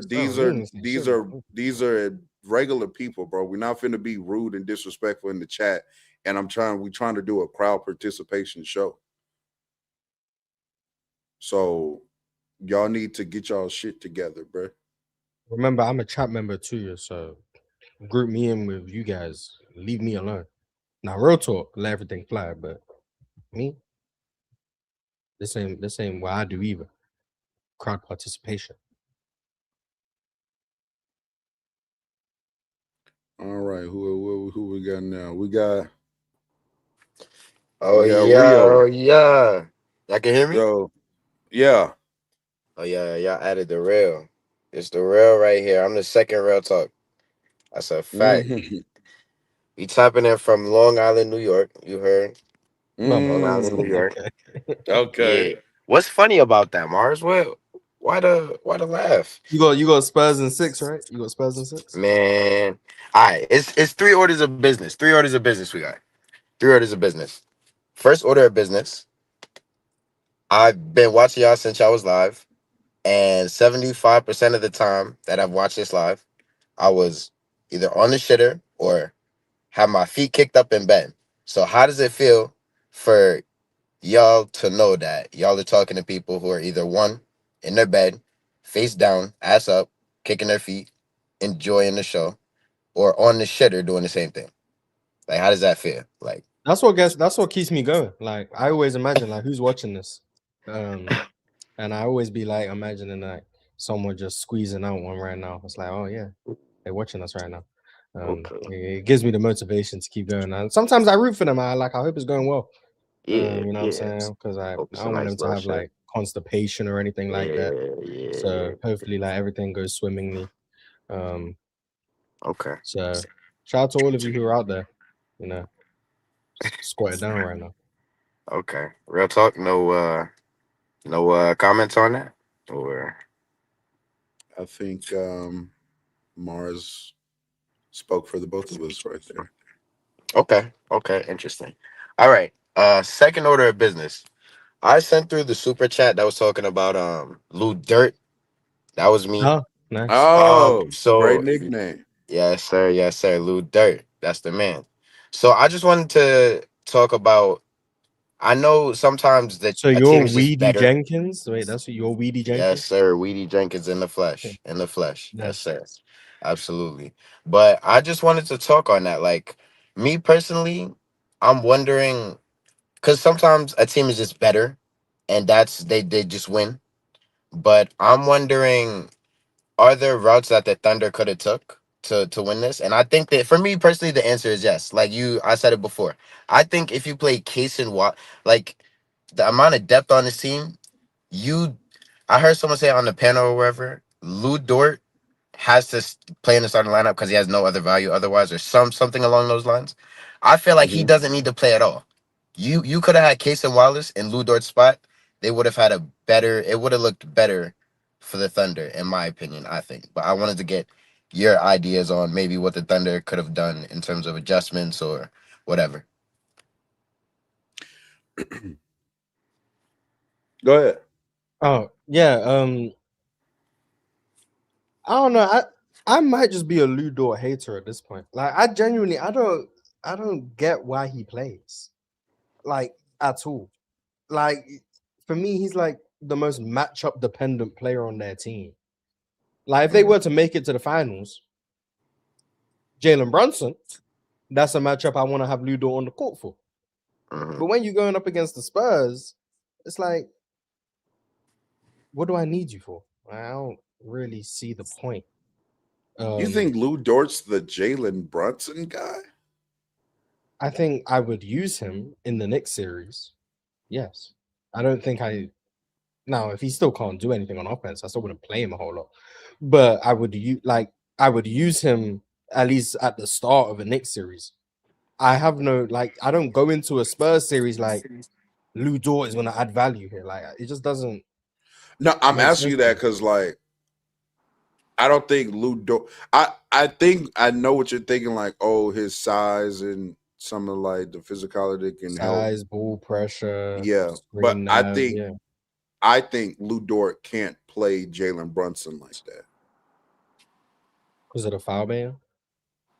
The foul baiting and the fact that Jalen Brunson is small, so they're going to give him that call. I Yeah, but I'm think you fine could. with Lou Dort fouling out Oh, because but I'm well. that Yeah, means I'm he's just off the saying court like sooner. Like I'll Jalen just use Brunson is just fouls. Brian Lou Dort I'm one on saying one. Lou Dort to me is probably going to be like he's for the Lukas, the Kawhis, the Bronze, the bigger physical wings. I feel like is where Lou Dort is. Wing guard, the Cates, like Cade, yeah, I like Lou Dort in a those. Cade matchup. Those are his matchups. I don't think. I don't think. I don't think Jalen Brunson is it. I still But would use Lou Dort in a Brunson matchup. Is the point anyway? mhm, I liked Lou Dort in the Bron matchup. I like that against the mhm, Lakers. Um, and then obviously against the Suns. I mean, you can guard whoever you want as the Suns. But it correct. just didn't make sense for him in this series, and they just kept starting him, and then they kept getting off to slow starts, and then benching him, and then going on a run. It just a team as smart as OKC. I know they're aware of the lineup data. I know they are Mhm, because we have access to it, and I know they have access to more in-depth lineup data than we have. So they're watching Lou Dort sync their lineups and deciding to still start him. So I don't know. people say there's a lot of politics in the NBA. I don't know what politics benefits Lou Dort, but something has to be going on because there's no Gotta be. justifiable reason, in my Has opinion, to be. why he plays. Their as a- best five for this series was SGA, Kaysen, Caruso, Chet, and I forgot if it was Kane? iHeart at the 4, Jalen Williams or something like that. But I heard Jason Tiff talking about this, and I agreed. He was like, in Game 7, I'm starting Kaysen and Caruso. What are we waiting for? That's it. I don't Me know. Like, what are we waiting for? We're I don't finna bench Dort, and we're starting with our best lineup out the gate. I'm telling you, there's politics. There has to be politics. Like that's the only explanation I can think of, because even in the finals last year, Game 1, he benches Isaiah Hartenstein to start Kaysen Wallace. Like Lou Dort is just not allowed to come off the bench. You know, Lou Dort's never come off the bench in a playoff game in his career. You know, Lou Dort hasn't come off the bench in 3 seasons. That's disgusting. It means he's And a that's great because player. he came off the bench one time in 2023. What game did he come off the bench? And it was his first game back from injury. We're not even counting that. Lou Dort hasn't come off the bench since his rookie year. Like, game 1 back from injury, you come off the bench and then you're back in the starting lineup the next game. No, Lou Dort has not come off the bench since his rookie year. Like, and even by that point, he came off the bench his first 8 games of his career. He's been starting since game 9 of his career and hasn't come off the bench once since. It made sense at first. Great point of attack. Remember, this is roster wasn't as good at the time. So, but now though, it just doesn't make sense for him to be. Well, it makes sense for him to start over Caruso in the regular season. I will say that. Oh yeah, for sure. Regular season, while we load that manage. makes sense. While we load manage. Yeah, but like Game 7, I'm just why am I starting Lou Dort? I mean, it was dead as like while I was streaming the game, actually, because in the second half they didn't start Lou Dort. If you remember, they had started Caruso, they started McCain and Caruso, and they got iHeart out of that starting lineup too. But so OKC's like playing a little better or whatever. And then I had the San Antonio Spurs fan up with me, AJ. Shout out to ADJ. He was like, "Hey man, I'm not tripping because they got to play Lou Dort eventually." So, and sure enough, Lou Dort subs in. You know immediately what Lou Dort does right after he subbed in that second half, Mars? Foul Shan Penny on a 3 in the corner. 3 free throws. Hey man, it was like clockwork. Yeah, they're gonna have to figure out their Lou Dort. Lou Dort's probably out of OKC. I would have to assume. Who wants Lou Dort? Have to assume. There's gonna be a team to invest I said, who wants Lou Dort? Like who? Oh, somebody will want to. I mean, he got a team attack defender. And if I'm OKC, I'm not picking up that team option. By the way, bye bye. Just get into free agency. And good luck to you. We'll see what happens. But yeah, I wouldn't be surprised if a team like the Lakers picked up a Lou Dort. I wouldn't be surprised. I'm actually hoping that we pick up Lou Dort. There you go. So enjoy Lou Dort. Hey man, we don't have a player like that on the roster. Sign Lou Dort. He would be by far and away our best perimeter defensive 3 years, 35, something like that for Lou Dort. Yeah. He's a bigger Marcus Smart without like the playmaking and wide open threes for him when it's really over, letting him shoot. And all we need him to do is make. Hey, Lou Dort did start stacking up some years. Hey, 39, 40% from 3. You know what I'm saying? You know, it's not all negative with Lou Dort. That's all I'm saying. Yeah, this year he just forgot how to shoot. But you know, salute. And I'm not gonna lie, just getting Lou Dort on our team is a force multiplier just because he no longer can guard Luka. He's one of the best Luka defenders in the league. I agree with that. If he's not able to guard Luka if he's on the team. Hey, one less Luka stopper available for the league. That's damn near value itself. So come on, Luke. I can see that. All right. Third order of business. this is a really important one because listen, I'm in Long Island, right? But obviously the Knicks are the city. I'm a technician. I'm telling you, Long Island runs the city too. They're not gonna like it. They're not gonna like what I'm saying right now. Long Island runs the city too. I'm a technician. I have worked a lot in the city. I've done a lot of work in the New York City area. Now, I need your finals picks. Honest, unfiltered, realistic, right? And I want to say this though. Mars, every time someone brings up the Knicks, you have this slight, smug, little backhanded kind of like tone in your voice. And I notice it almost every single time someone brings up the Knicks. So I want to know what's up. I really want to know. Oh, I didn't know. So you're noticing something I don't notice. I don't know. Okay. I don't have a problem with the Knicks. This playoffs, I've liked the Knicks. Now, during most of the season, I didn't. But Okay. I think they're playing good basketball right now. Yeah, I don't really Good have a problem with basketball. the Knicks. Yeah, That's I think I cap. just what part's cap? What part did I That's say? cap. Which part? Me and Rio we both see it. Yup. And we hear Yup. it. Yup. I'm sitting up here So lying to the people right now. What does that mean when I said cap? You're a Knicks hater. So just admit it already. Oh, okay. Sure. I mean, I picked the Knicks to win on the timeline. I just said Knicks in 6.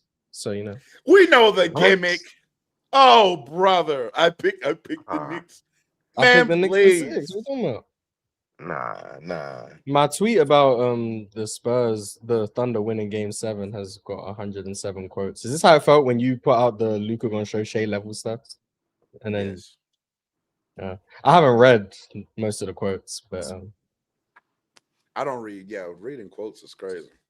If you fun don't put it times in my though. replies, I don't see it. I ain't even read the replies to that tweet either, to be fair. But Unless I refresh, it just shows me. But yeah, but like I don't. shout out to the people who know what was going on, and then shout out to the people who are victory lapping the Spurs winning. Shout out to you guys. But yeah, Knicks in 6. Okay. I got Knicks in. Spurs got home court, by the way. It don't matter. It does not Just matter. letting him know if he decides For 7 my is pick. yeah, Game 7 is in San Antonio. I got Knicks in 6. Oh, okay, so you just copied me. Okay. But I actually like believe that. You're just saying it. Cool. But we appreciate you, Rio. We're gonna move on to the next person, man. We got only a few more to go. That's but we appreciate you. Wemby really about to have his 07 Bron finals, man. That shit gonna go crazy. What if Wemby does go to the finals and stink it up? Oh my goodness. I'm not listening to nothing Bron fans gonna say about that shit. Bron fans are gonna be coming out the woodwork, nigga. That man Bron ebb with a free throw in them finals. I ain't never He gonna sure forget did. it. Yo, what's up, real official? Yeah. I hope you guys can hear me. Yeah. Can you hear me? Yeah, I've been watching you guys for like a year, I think. Appreciate you. Yeah. I'm from Nigeria, by the way. Okay. Nice. Me too. Shout out to the motherland. Yeah. Yeah. I don't really have too much to say. I just want to say if Luka had the performance Shea had in this playoff round, Luka would have been arrested by now. He would have been on his way to the FBI. We so station. bad, Mars. We back. We are so back. Oh my goodness. Yeah, this the one Good thing God. This the one thing I dislike about playoff basketball, man. God damn. We are so I'm gonna push back. all the Luka agendas next season. I want to push all the Shea agendas next season, because it's been very unfair the way my boy has been treated by the media. They've been trying to assassinate his character. It's just very unfair. And next season, I don't know if we're gonna win the MVP because Wemby is, so I'm kind of hoping Wemby just plays like one game below the threshold, just have a little injury. Yeah, have a little injury. Let him just play one game below the threshold. And And I'm expecting next year people aren't gonna fall for Shea's efficiency rubbish. Talk about it. We ain't ready for it. We ain't gonna fall for that Oh next season. man. And then All the Luca, goo goo gaga relative truth shooting goo goo gaga. I'll tell you, Man, I'm good off oh that God, shit, bro. I'm I'm You know, so so good. good respecting off it. is what was it, +8 this year? +8? Yeah, Plus eight? goo goo gaga Oh, 8. Look, Mars. I'm glad you brought this up, young man. Appreciate you, official. That's why you real official. See, I'm getting it now. yes, sir. Luka fan, Laker fan, you know ball. Yes, You sir. feel me? Look, Mhm. Mars, why is it like that ass? Okay. I'm asking you how do I want to approach this conversation? Because I'm not trying to be nasty. I'm actually trying to have real basketball discourse. Okay. If if two players are elite regular season players, and then I know or I deem one to be a better playoff performer, why would I care if the other one is a better regular season player? I can't tell you why you would care. I don't. But I'm just saying in general, like, why do I care that Shay's 36-6 on plus? Oh, he's +8 and Luca's only +4. Oh. But what if Luca's just genuinely a better player than him? How is Luca not better? Or any said ex player, whatever. You think every better playoff player is better than, like, if you play better in the playoffs, you're the better player in every instance? Realize what I said. Both elite regular season players. I'm But not saying what's elite? this is where like I'm eliminating like the Jimmy Butlers of the world. I'm not saying But why is Jimmy Butler not elite in the regular season? He's not an MVP caliber player in the regular season. He's not a top 5. But you think Paul George is better than Jimmy Butler? That's a skill bias thing. Yeah. I'm following. But what I'm okay. Giannis may not be the best regular season player anymore, but if I deem that he is definitively a better playoff performer than Shea, then what's holding me like? Why would I think Shea's? Like, do you understand what I'm saying? I mean, yeah, you value the playoffs more than the regular season. So, but you're I'm lean saying towards for the playoffs. anybody though, like, who gives a fuck that Shea's +8? Me, I do. But why? Because I care about the games that get played. Regular season and playoffs. I care about them. Yeah, but both are elite regular season players. Sure.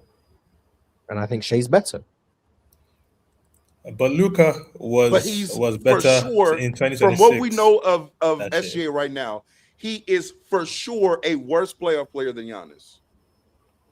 Oh, we're doing Shea and Giannis. Oh, okay. Sure. So why isn't So- Giannis just like better than shit? Because I value Shea's skill set in the regular season, and I still think Shea is really good in the playoffs. This is his worst series by a mile, but I do still think he's really good in the playoffs. I also think the biggest reason why I guess I don't hold the playoffs in as high esteem as you is because at the end of the day, like, the way we view players is going to be so matchup dependent. Like, you see a player see a bad matchup, and then they play bad or they play below par, and then you see another player play a favorable matchup and they play at their regular season standard, if not better. In my mind, that doesn't mean that the one who played at their regular season standard is better. Like, at the end of the day, you don't play the same teams when you're in the playoffs. So, but I guess like, what I'm saying, though, is Giannis frying Indiana offensively, amazing. But that doesn't mean that he's better than Shea because Shea struggled against Indiana in ways that Giannis didn't. Because they're playing against, like, it's different teams. The same way, if Shea were to hypothetically fry the Boston Celtics. Like if he was good enough to fry that Celtics defense in 24, but Luka struggled against that Celtics defense, that's not proof that Shea's better than Luka. It's all going to be like matchup dependent. So the way I try to view players, and this is why I'm always more theoretical with the way I view players anyway, is how I view you across the average matchup. Like, do I think your skill set matches up well with X team, Y team, Z team? And most of the time, that's not actually provable because you don't play all of these teams in the playoffs. So a lot of it's going to be based in theory of how I view your skill set. But like, I don't view Shea majorly differently as I did before the series than I do now, based on he missed a lot of mid-range shots that I think he's accustomed to making, which hurt him. And then B, like most of the issues I had, most if not all of the issues I had with Shea prior to the series kind of just showed up in this series, but it's not like anything was really revealed to me in a sense, other than the fact that once again we're seeing his 3-ball in the regular season is just not shown to be. That's just not. It's fugazi. Reliable. That's not reliable. Here's what I'm, because I'm not basing it, or I wouldn't make that determination off of one series. Is what I'm saying. I'm saying at this point, because SGA's now been a MVP level player since what, 24. Or let's even say a first team All NBA caliber player since what, 23. Yeah, but they weren't even in the playoffs that year, so you don't even have. Yeah, no, they were in the play-in and then they lost to New Orleans or something like that, I believe. Okay, so I'm saying, based off this good sample size that we've been able to accumulate now, because at this point, this is 24, 25, 26. 26. So this would be his third MVP. Yeah, he's played 2, 6. He's played 9 series in those 3 years. Giannis was an MVP caliber player. What do we want to say? 2019? Obviously, he won that one. 2019, right? So 2019, 2020. Giannis' third year of being MVP caliber is 21. This is Shea's third year. What I'm saying is, after a sample size is accumulated, if I'm coming to the determination that Giannis is just flat out right now a better playoff performer than Shea, and they're both elite regular season players, the problem that you have where you're saying playoffs can be matchup dependent and yada yada yada, I'm saying I'm coming to a point to where I think people's games and play styles can be playoff and regular season shaped. I think SGA's game, it can be shaped to being a better regular season player than Giannis. That's why that mid-range James Harden thing has way more like parallels, and I wasn't just saying that to be like it was funny, but it's James Harden for a lot of his time in his prime was definitively a better regular season than a lot of people, that even people that we deemed better than him. But the reason why, even when we were doing lists in 2017 or 2018 or 2019, and James Harden was regularly coming in 4th, 5th, 6th, even while averaging 34, 6, and 8, is because we had got to a point like, yeah, you're great in the regular season, but we deem these other guys, even that you're outperforming in the regular season, better because we trust them more as playoff players. So I'm saying, why at some point, when does that start happening to Shea some? I think it's already happening. I'm on the side of if I feel like your game is gonna like majorly taper off in the play, like Jalen Johnson was someone who I didn't buy into the way other people did because of the inherent flaws I saw in his game that led me to believe it wasn't going to hold up in a playoff environment. So I'm on that side. If I don't think your game is going to translate to the playoffs to an extent of I think you'll play better in the playoffs than XYZ player, I'll say you're not better than that player, even if you're having a better regular season than them. So the same reason why in like 2019, I thought Steph was a better player than James Harden. James Harden had a better regular season. I think Steph was the better player. So I'm on that side, but I'm not on the side of this guy's been better in the playoffs, therefore he's better than whoever. And also in the Giannis comparison, Giannis has played what, 2 series since Shea's been MVP caliber? Maybe 1. Because he's played 1 series. 1, yeah. What'd I do with that? And in the 1, he was been better than arguably any Shea series. Yeah, I don't agree with that. But he was definitely better against the same team. He was better. What is Giannis doing to Iguodaro Rempro? Trying it, probably. But that goes back to my point of the Pacers were a better matchup for Shea than they were for Giannis. So, like, that doesn't change my view of either player insofar as Giannis causes matchup problems for the Pacers in a way that Shea doesn't. So, like, that's a check mark to him, shout out to him, because of his skill set benefiting himself against more that team. But then there's other teams that I think Giannis wouldn't be as good as Shea would be against. So, like, but Nate, okay, I was just about that. So, like, who are the teams in the league that give Giannis issues but wouldn't Shea? Well, I don't know if they would give Giannis issues but not Shea. More so than I would just say I would think Shea would play better against those teams. They might both have issues, or they might both be okay, but Shea just thrives a bit more. I would assume the Timberwolves would give Giannis more issues than they would give Shea. A good shout. Are we looking both conferences, or are we doing sure?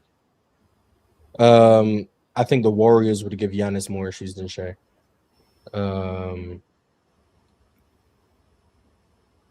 have to look at the standings. I have to think of teams.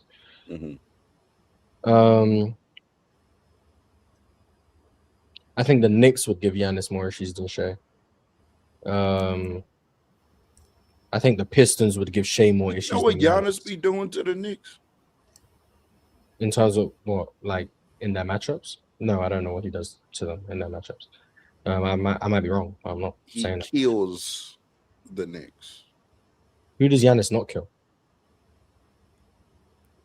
No, but I'm saying even of the, because I do know I can remember or recall Warriors doing a good job on Giannis. Like, I'm sitting here going through it in my mind in some regular season matchups. Like, I do recall that. I'm saying, and recently, I'm saying also recently in my mind is Giannis absolutely frying the Knicks. So I don't know if I would add the Knicks. He played the Knicks this season, right? He got hurt in one of those games. I'm a tripping. I think he got hurt in one of those games. Yeah, I might be wrong. And at the end of the day, all of this is going to be based on hypotheticals. They're not going to see these teams in the playoffs. I'd be very interested to see what Giannis would do against the Spurs. Obviously, because of Wemby. Yes.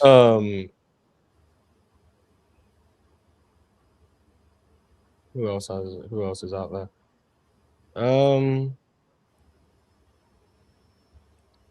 I think the Celtics would give more problems to Giannis than Shea.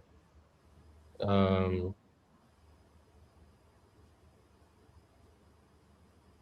with that goddamn front line they just had, you saw what Embiid did.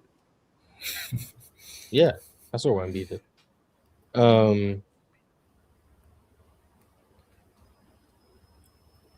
They do have Vucevic though. Yeah, but Luka Garza. Vooch and Luka Garza. Yeah, but I think Shea benefits from that just as much. Plus, he has over the top shot maker. I wonder what Giannis would look like against the Rockets. That'd be interesting. I don't know. Series to watch. Yeah, but I'm also like Giannis. My opinion of Giannis, like, is mainly predicated on how I view him as a defender at this point. Like, that's kind of really it. Like, if I view Giannis as like all defensive caliber, I'm fine saying he's better than Shea. If I don't view him as that, then I probably think he's worse than Shea. Like, so all how he would look offensively against whatever teams, it's like I'm kind of as high on Giannis's offense as I can be. I think it's just the defense is the question. Like, that's why we separate so much on that Pacers series in terms of how we view Giannis's playoff performance.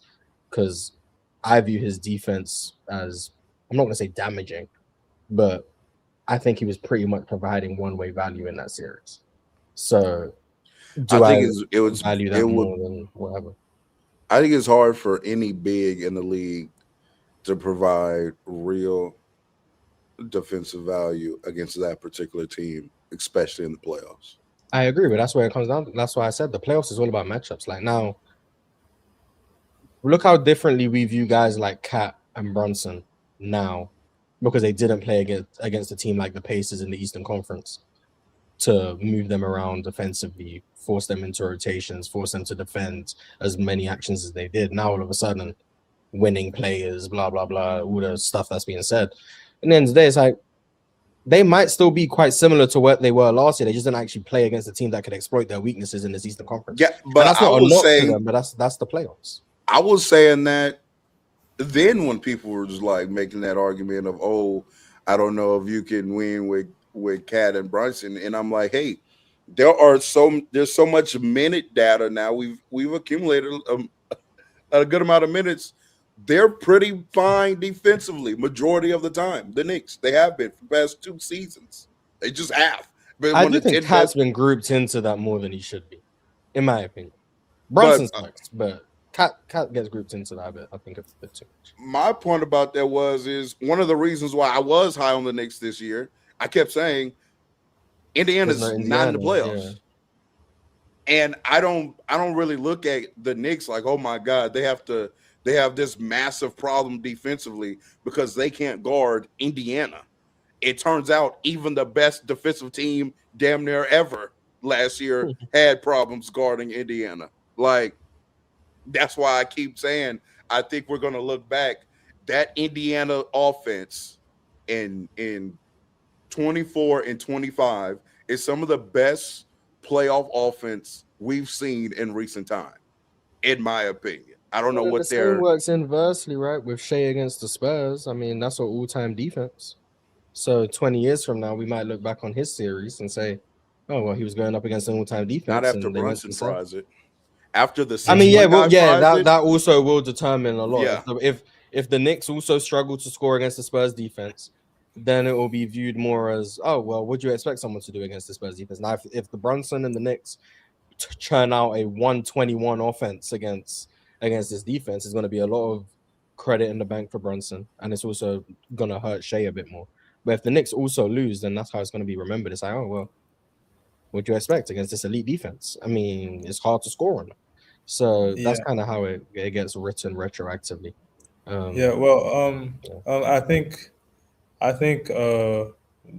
don't think Shea has played the same team twice in the playoffs yet. I don't think he's done that. I don't think so, off the top of my head. So it's like he had a good round against the Mavs in 24. I remember I was watching that series. Every time Shea took a shot, I was like, this thing is going in. You know, it was so good in that series. But besides that, he was pretty good in Denver. You know, I would say he was good in Denver. But and obviously he was good against the Suns with no Jordan Goodwin. But yeah, but we've seen enough playoff matchups, and he hasn't played the same team twice.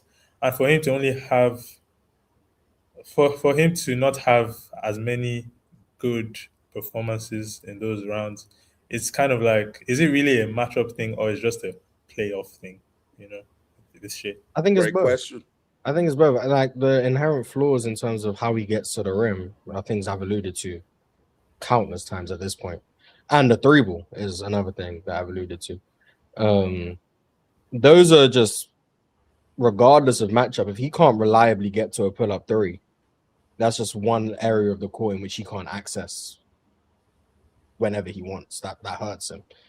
If he doesn't have those S tier athletic traits to get into the paint and get all the way to the rim reliably, that's just an area of the court he can't access against high level rim protecting teams. Like even that Minnesota series last year, which we give him credit for because I think we all think he was good in that series. The reason the efficiency wasn't like, oh my God, is because a lot of it was just based on mid-range shot making because of the fact that he really only has access to one area of the court. So even his good series, like even that Dallas series, he was only like +2 efficiency. And the reason for that is because he only has access to one area of the court. So like even his good series, which we can all agree are good series, I'm not knocking them. The reason he's not able to replicate the +8, +6, plus whatever, he's only done that against Denver's defense and against the Suns. There's a reason for that. Like he can't access the areas of the court that we will say, the analytics say the mid-range is the worst shot in basketball. There's a reason for that. Even when he's making that shot at 52%, that's a 52 true shooting on those shots. So you got to get to the rim, you got to get to the line, and you got to make threes. Otherwise, your true shooting is never going to be high, living off the shot die, even if he's making them at a good clip. So based on his inherent flaws that have been laid out, it's kind of hard to envision the +6, +7 true shooting runs, knowing that what like you have to go through in the Western Conference. Like you're going to have to see a Wemby anchored defense, a Rudy Gobert anchored defense. Maybe you have to see Marcus Smart POA with gimmick schemes and like loading up at the nail to try and deter your driving lanes. Whatever the case may be, like teams are going to do things to make you take those tough twos. Like you listen to players when they're in interviews, oh, how do you slow this guy down? It's like they want you to take those tough shots over the top. So if that's what Shai's living off of, how efficient do you really think he's going to be?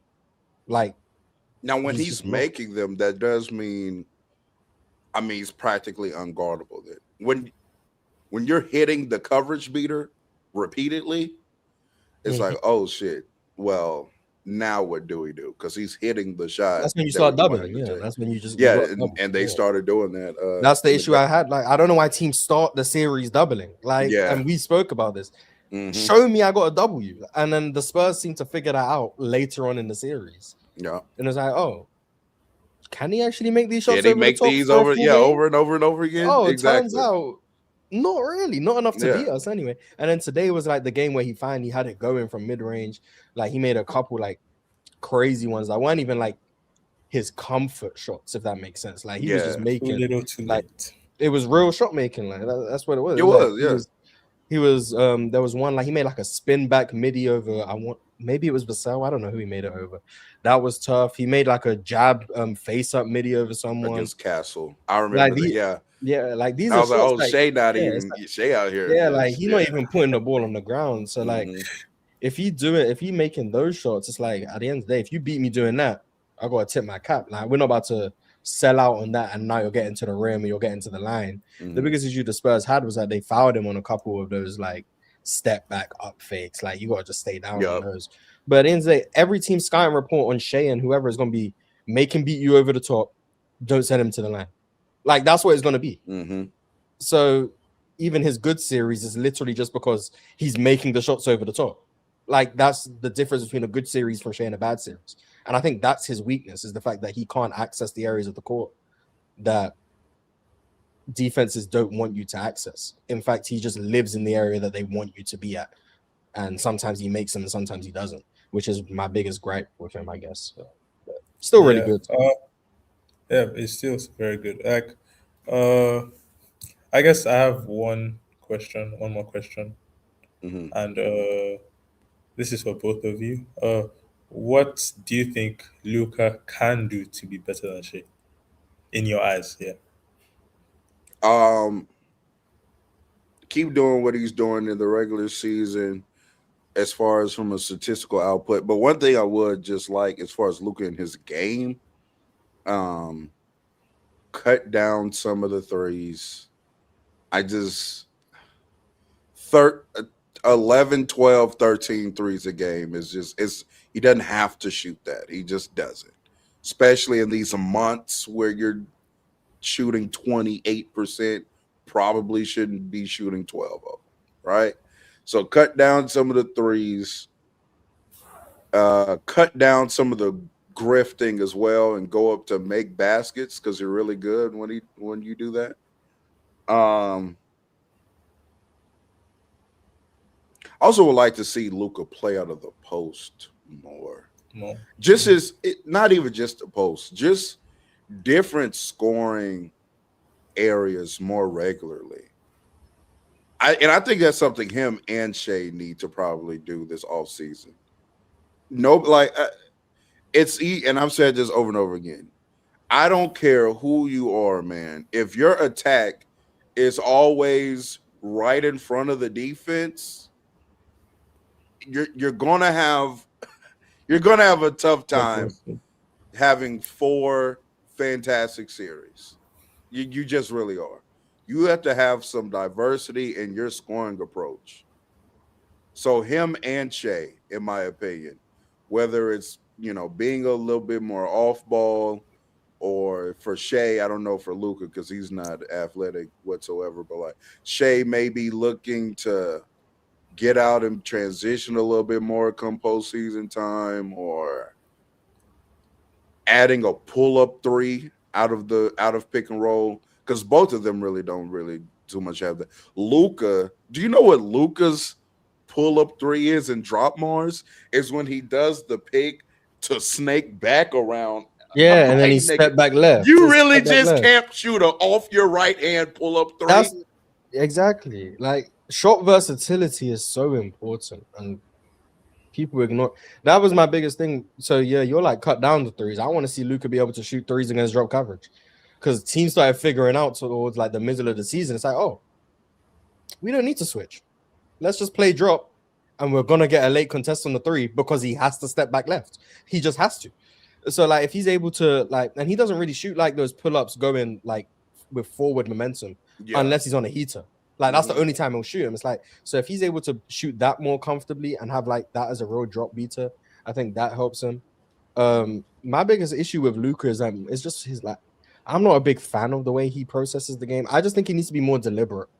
And what I mean by that is like he's so good at what he does, and in terms of like spread pick and roll, he knows all the reads. If you do whatever, like if you blitz, I know the reads I can make. I can also make skips over a blitz, which is insane. But I want him to, instead of taking what the defense gives him on any given possession, so like if they switch, now you know Luka's going to go ISO. Like you just know that's what's going to happen.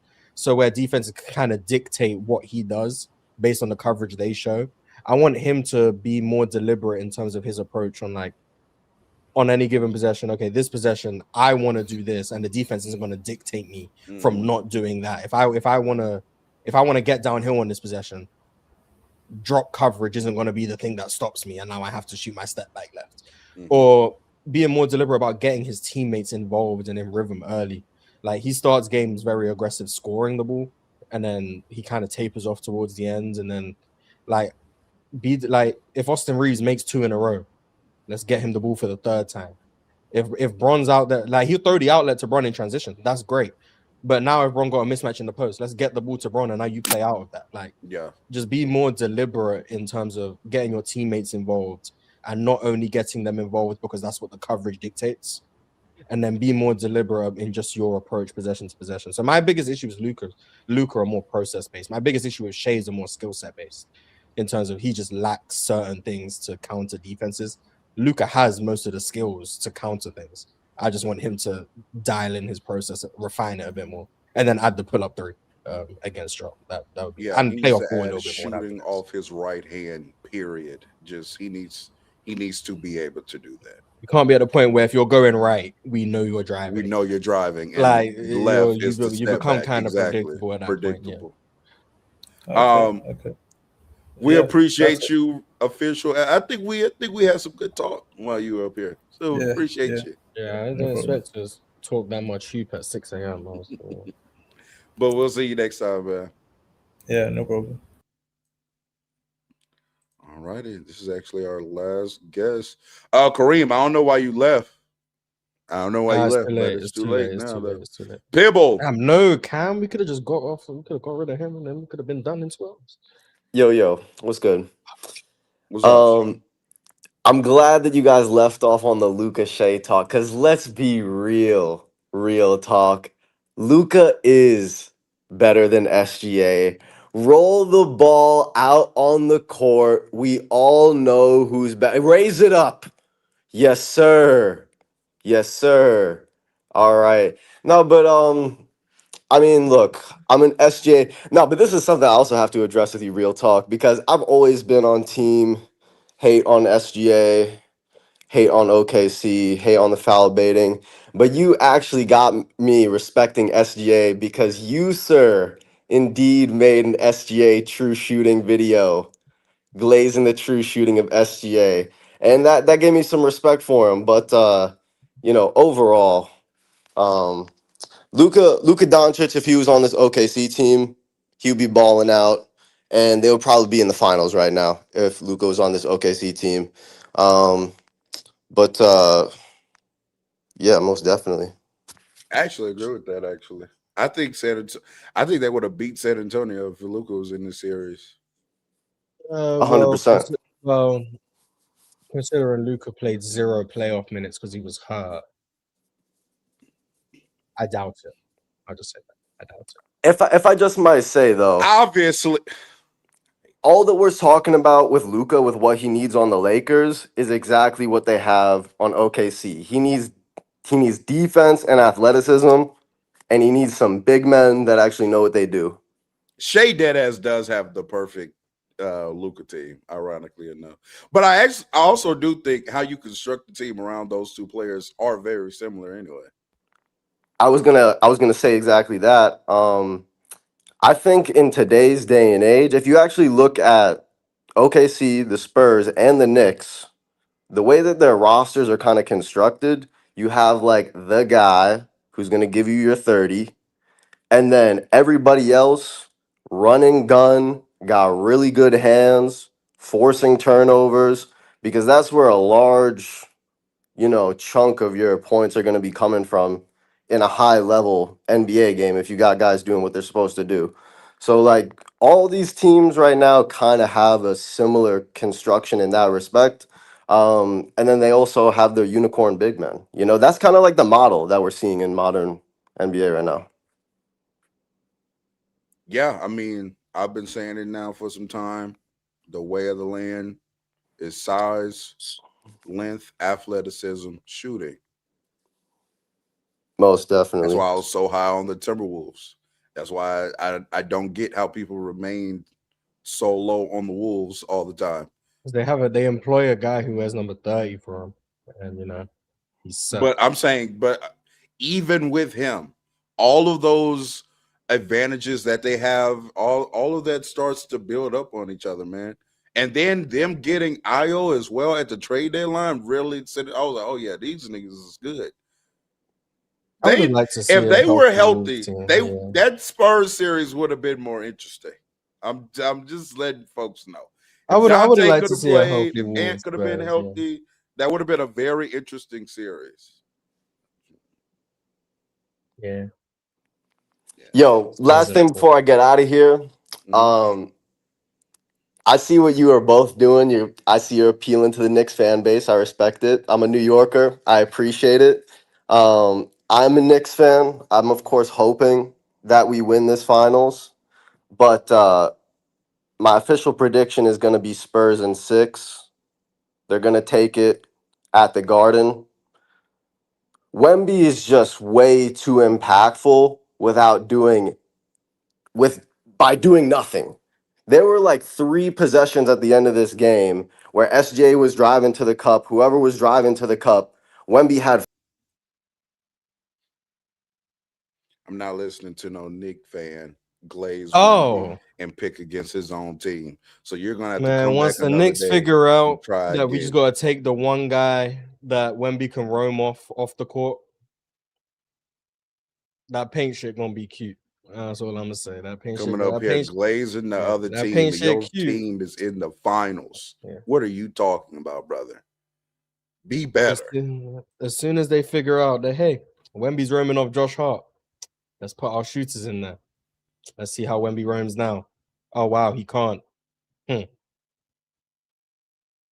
We'll see.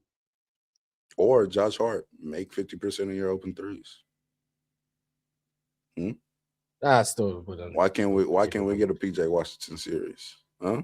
No, I mean he might. That still wouldn't move the needle for me in terms of like Wemby's still gonna take away the whole rim though if you're doing that at the end of the day.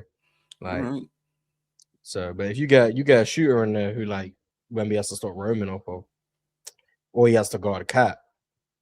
Now you got him in action, cat's picking and popping. You trying to play drop on Jalen Brunson, pull up three, or cat pull up pick and pop three. That's tough. You blitz Jalen Brunson. Let's just hope he can make those passes around length. But Knicks in 6, man. Yeah, I'm not trying to hear no objectivity when your team is in the finals. And keep that objective shit for after the series. You know, up here talking about, yeah, I'm a Knicks fan, but I got the Spurs. Man, he might be doing the pick against my team gimmick. To jinx them gimmick. I hate when people do that. That shit disgusts them. Staying 10 toes. We're gonna read the rest of these super chats and get up out of here, man. Let me see. Pimp name Slipback, $2 super chat. Game 7, Joe Harris, 10 points, 9 rebounds. Chat, 4 points, 2 rebounds. It was 4 points? He had 2 rebounds? Damn. Good God, chat. Brett Austin with the 160. Brett Austin, 160 with the $5 super chat. I'm getting sleepy, guys. The Wemby glaze is unreal. I've never seen someone so overrated in my entire life. He's not even having a top 25 pick of all time. Shea and Jokic still better. I mean, you're entitled to believe what you want at this point. I mean, at any point, everybody's entitled to believe. I mean, yeah, everyone's entitled to believe what they want. Some beliefs are stupid. 2K God with the $2 super chat. Does Jeremy's Sochan get a ring regardless? I believe so. Yeah, Jeremy's a champion either way. I believe he'll get offered a ring regardless. Whether or not he takes the one from the Spurs is a different question. But if I'm him, I'm definitely taking that ring. Yeah, give me that ring. I can go sell I'll take a ring. Yeah, I'll take a ring. Sosa, man. The fuck? 642. Man, oh, the fuck. I'm going to just say it like that. 499. Wemby carried by his team, a system player just like Duncan, SGA, and Kobe without Shaq. Don't have a Castle, Harper, or Vassell that can bail them out. Facts. Is this what we're on now? You saw what? Is this what we're on now with Wemby? He a system player? Yeah, he's Tim Duncan. Duh. New York Kareem 2001 with the 499. SGA is carrying this team offensively. There are no shot creators outside of him. OKC has to trade Chet. He's clearly not better than Caruso. He's not. I mean, that says more. I mean, that says more about how great Caruso is. But no, that's a knock to Chet too, though. Nah, people stay asleep on Caruso. That was cool.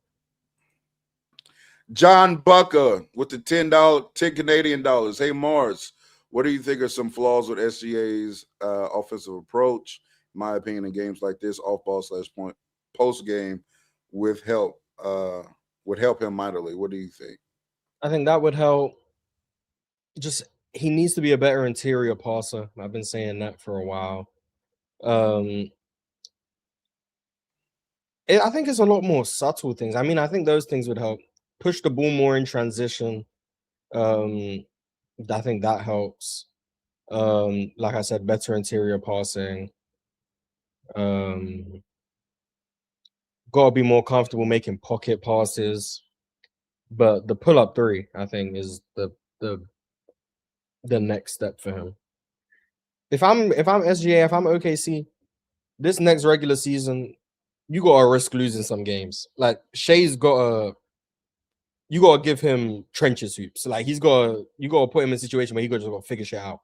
Like we can't play optimized basketball, in my opinion, in the regular season if you're Shea. Like we've seen, Shea can average 32 on +8. He's capable of that. Cool.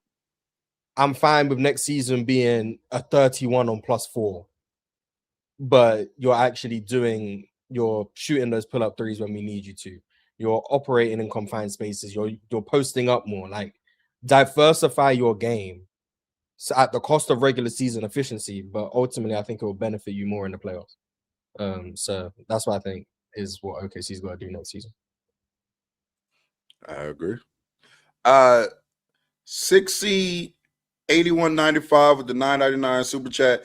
Thank you, Mars. Just because Jokic played bad against the Wolves and Shea played good against the Suns didn't mean Shea was undeniable best in the world or undeniably the best in the world. I agree. It didn't mean that. Yeah.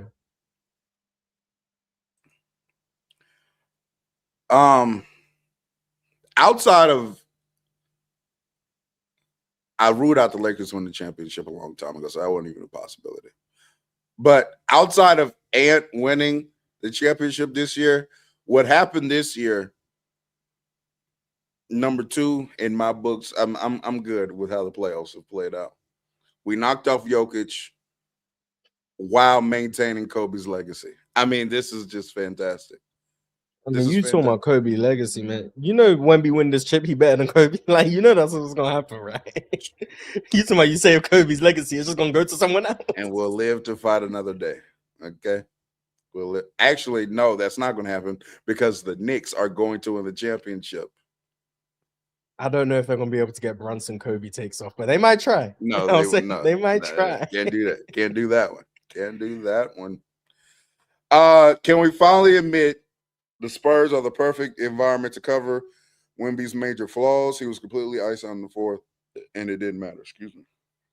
I mean, I wouldn't say perfect. I do think having anytime a big has high level guard play, I think that's always optimal. And the fact that Wemby has 3 high level guards definitely does help a lot. I've obviously been pushing the boat out for Dylan Harper more than a lot of people.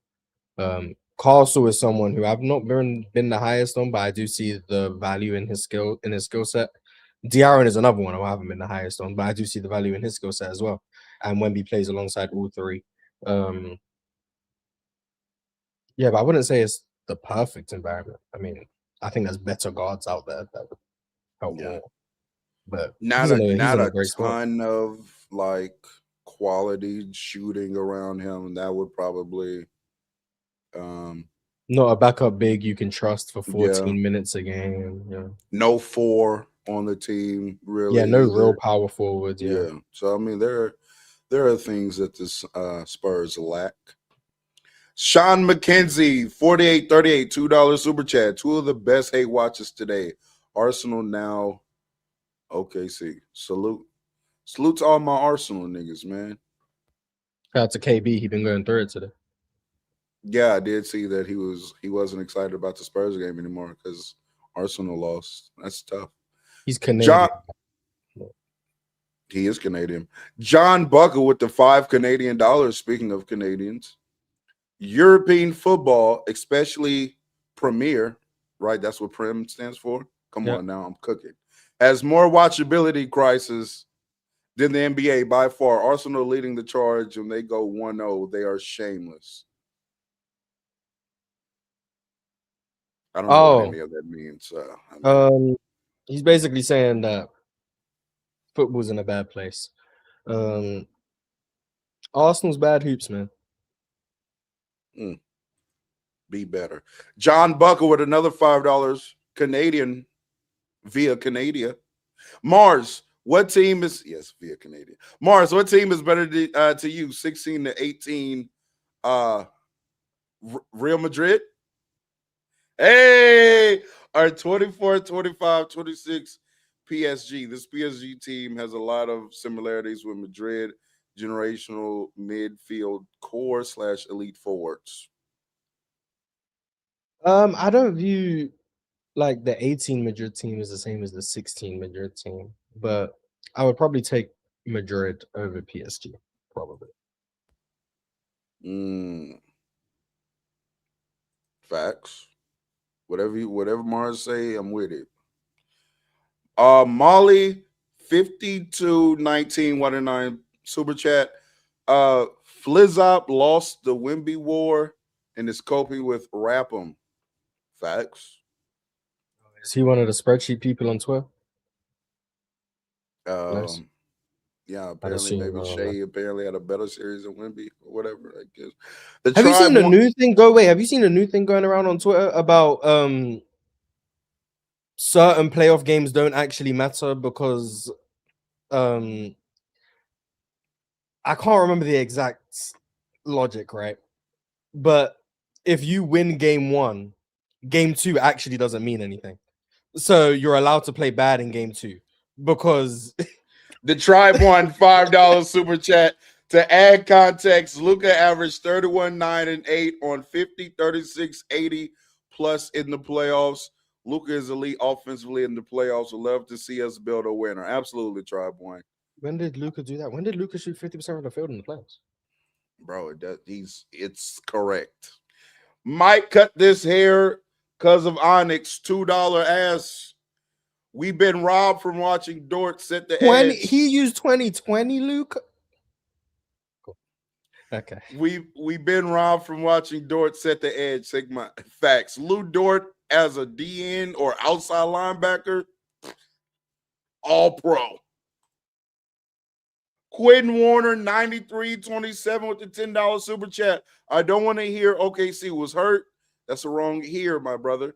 I don't want to hear OKC was hurt, and that's why they lost. That's why they lost, not lost. Excuses. Spurs had lead 12 to 15 points in the first quarter every game. We have the Hawks 20th and must get a backup center that scores. Agreed. I guess you're a Spurs fan. The OKC were hurt. They were. But who cares? The deepest team ever, right?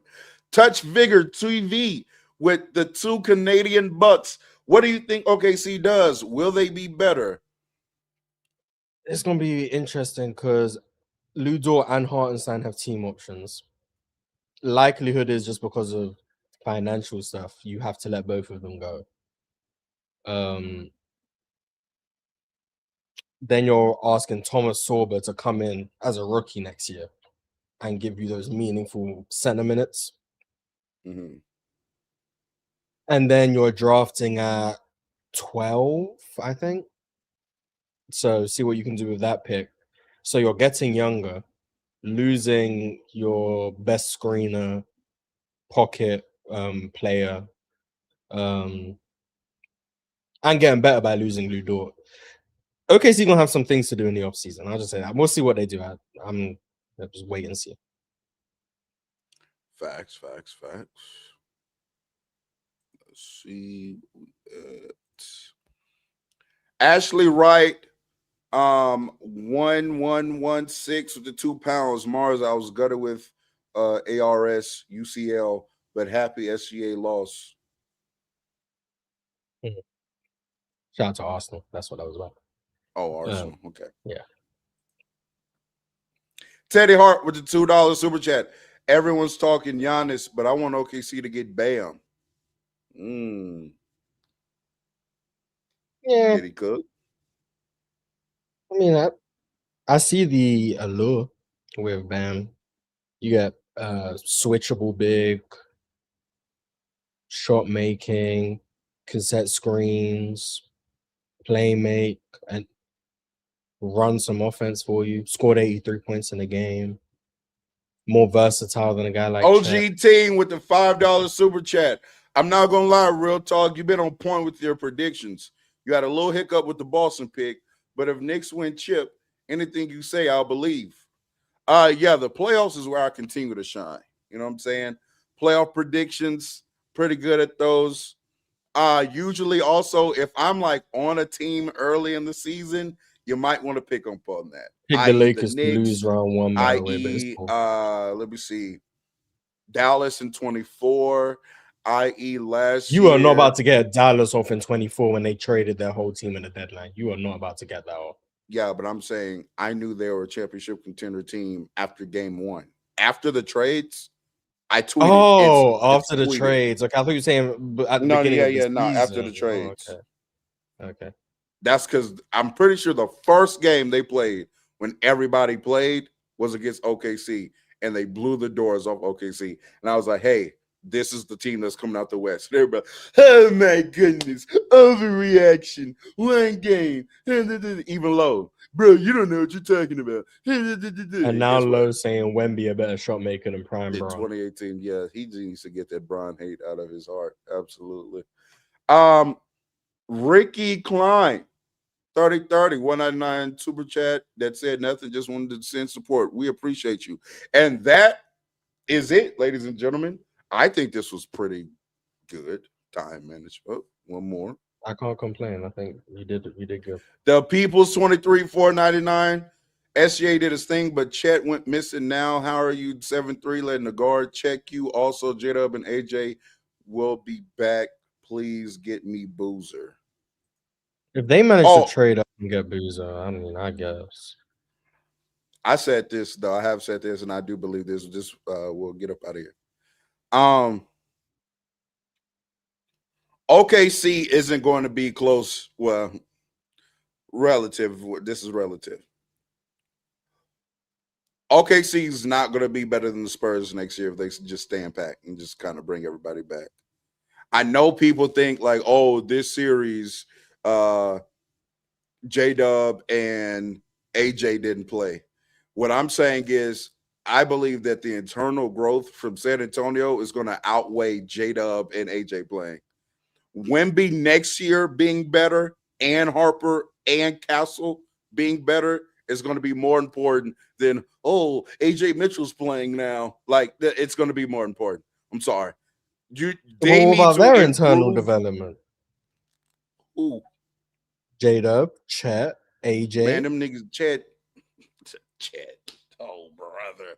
Chet is about where he's going to be, okay? He's going to be one of the best defensive players in the league and hit a three from time to time and be good working the baseline in the dunker spot. Okay? That's what he is. Sorry. J-Dub, offensively, kind of what he's going to be too. Cool mid-range player. Now, there will probably be better years and worse years of him being a better catch-and-shoot three-point shooter that can sway. Solid passer. That's what he is. Well, maybe this is what Castle and Harper and Wemby going to be. Yeah, sure, Harper and Wemby. This is going to be sure. I'm so sure. I'm so sure. Okay. Let me see. Last two. We read that one. We read that one. Okay, so last one. Bet. Now, Troller, can we realistically get AD and Bam? Who is we? The Thunder. I need to see AD be good at basketball before I start. Need to see AD breathe air, I guess, brother. That concludes our show for today. Excuse me, our stream for today. There you go. This concludes our stream for today. Make sure that you like the stream, subscribe if you're not subscribed, turn that notification bell on so you know we're live when we drop another video. Make sure that you all subscribe. We appreciate you. We topped out about 9 something on this stream, almost hit a K. One of these days we're going to hit a K live, ladies and gentlemen. But make sure that y'all also tap in with Mars. I'll add his in the title on YouTube. Mars, let the people know where they can find you. Mars Talk Sports on Twitter, Mars Talk Sports on YouTube. You can find me on Players Choice during the week. Hoop Talk Podcast should be back soon. I'll just say that. No, why? Town Hall should be back on my channel soon as well, man. You decided you wanted to work. I said should. That doesn't mean it will. Should, but yeah, we'll see. But yeah, subscribe, I guess, if you want. Yeah, make sure you all subscribe. And again, I'm going to add his @name in the YouTube title. So all you have to do is click that. Leads you right to Mars' page. You can subscribe and turn the notification bell on over there. But that is all for us tonight, ladies and gentlemen. The San Antonio Spurs have advanced to the NBA Finals and will be taking on the New York Knicks. Game 1 will be Wednesday, June 2nd, 3rd? I believe. June 3rd And then I will also be streaming all of those games live and doing a post game for each of those games as well. We will see you all later. Peace, love, and blessings. Merry Christmas.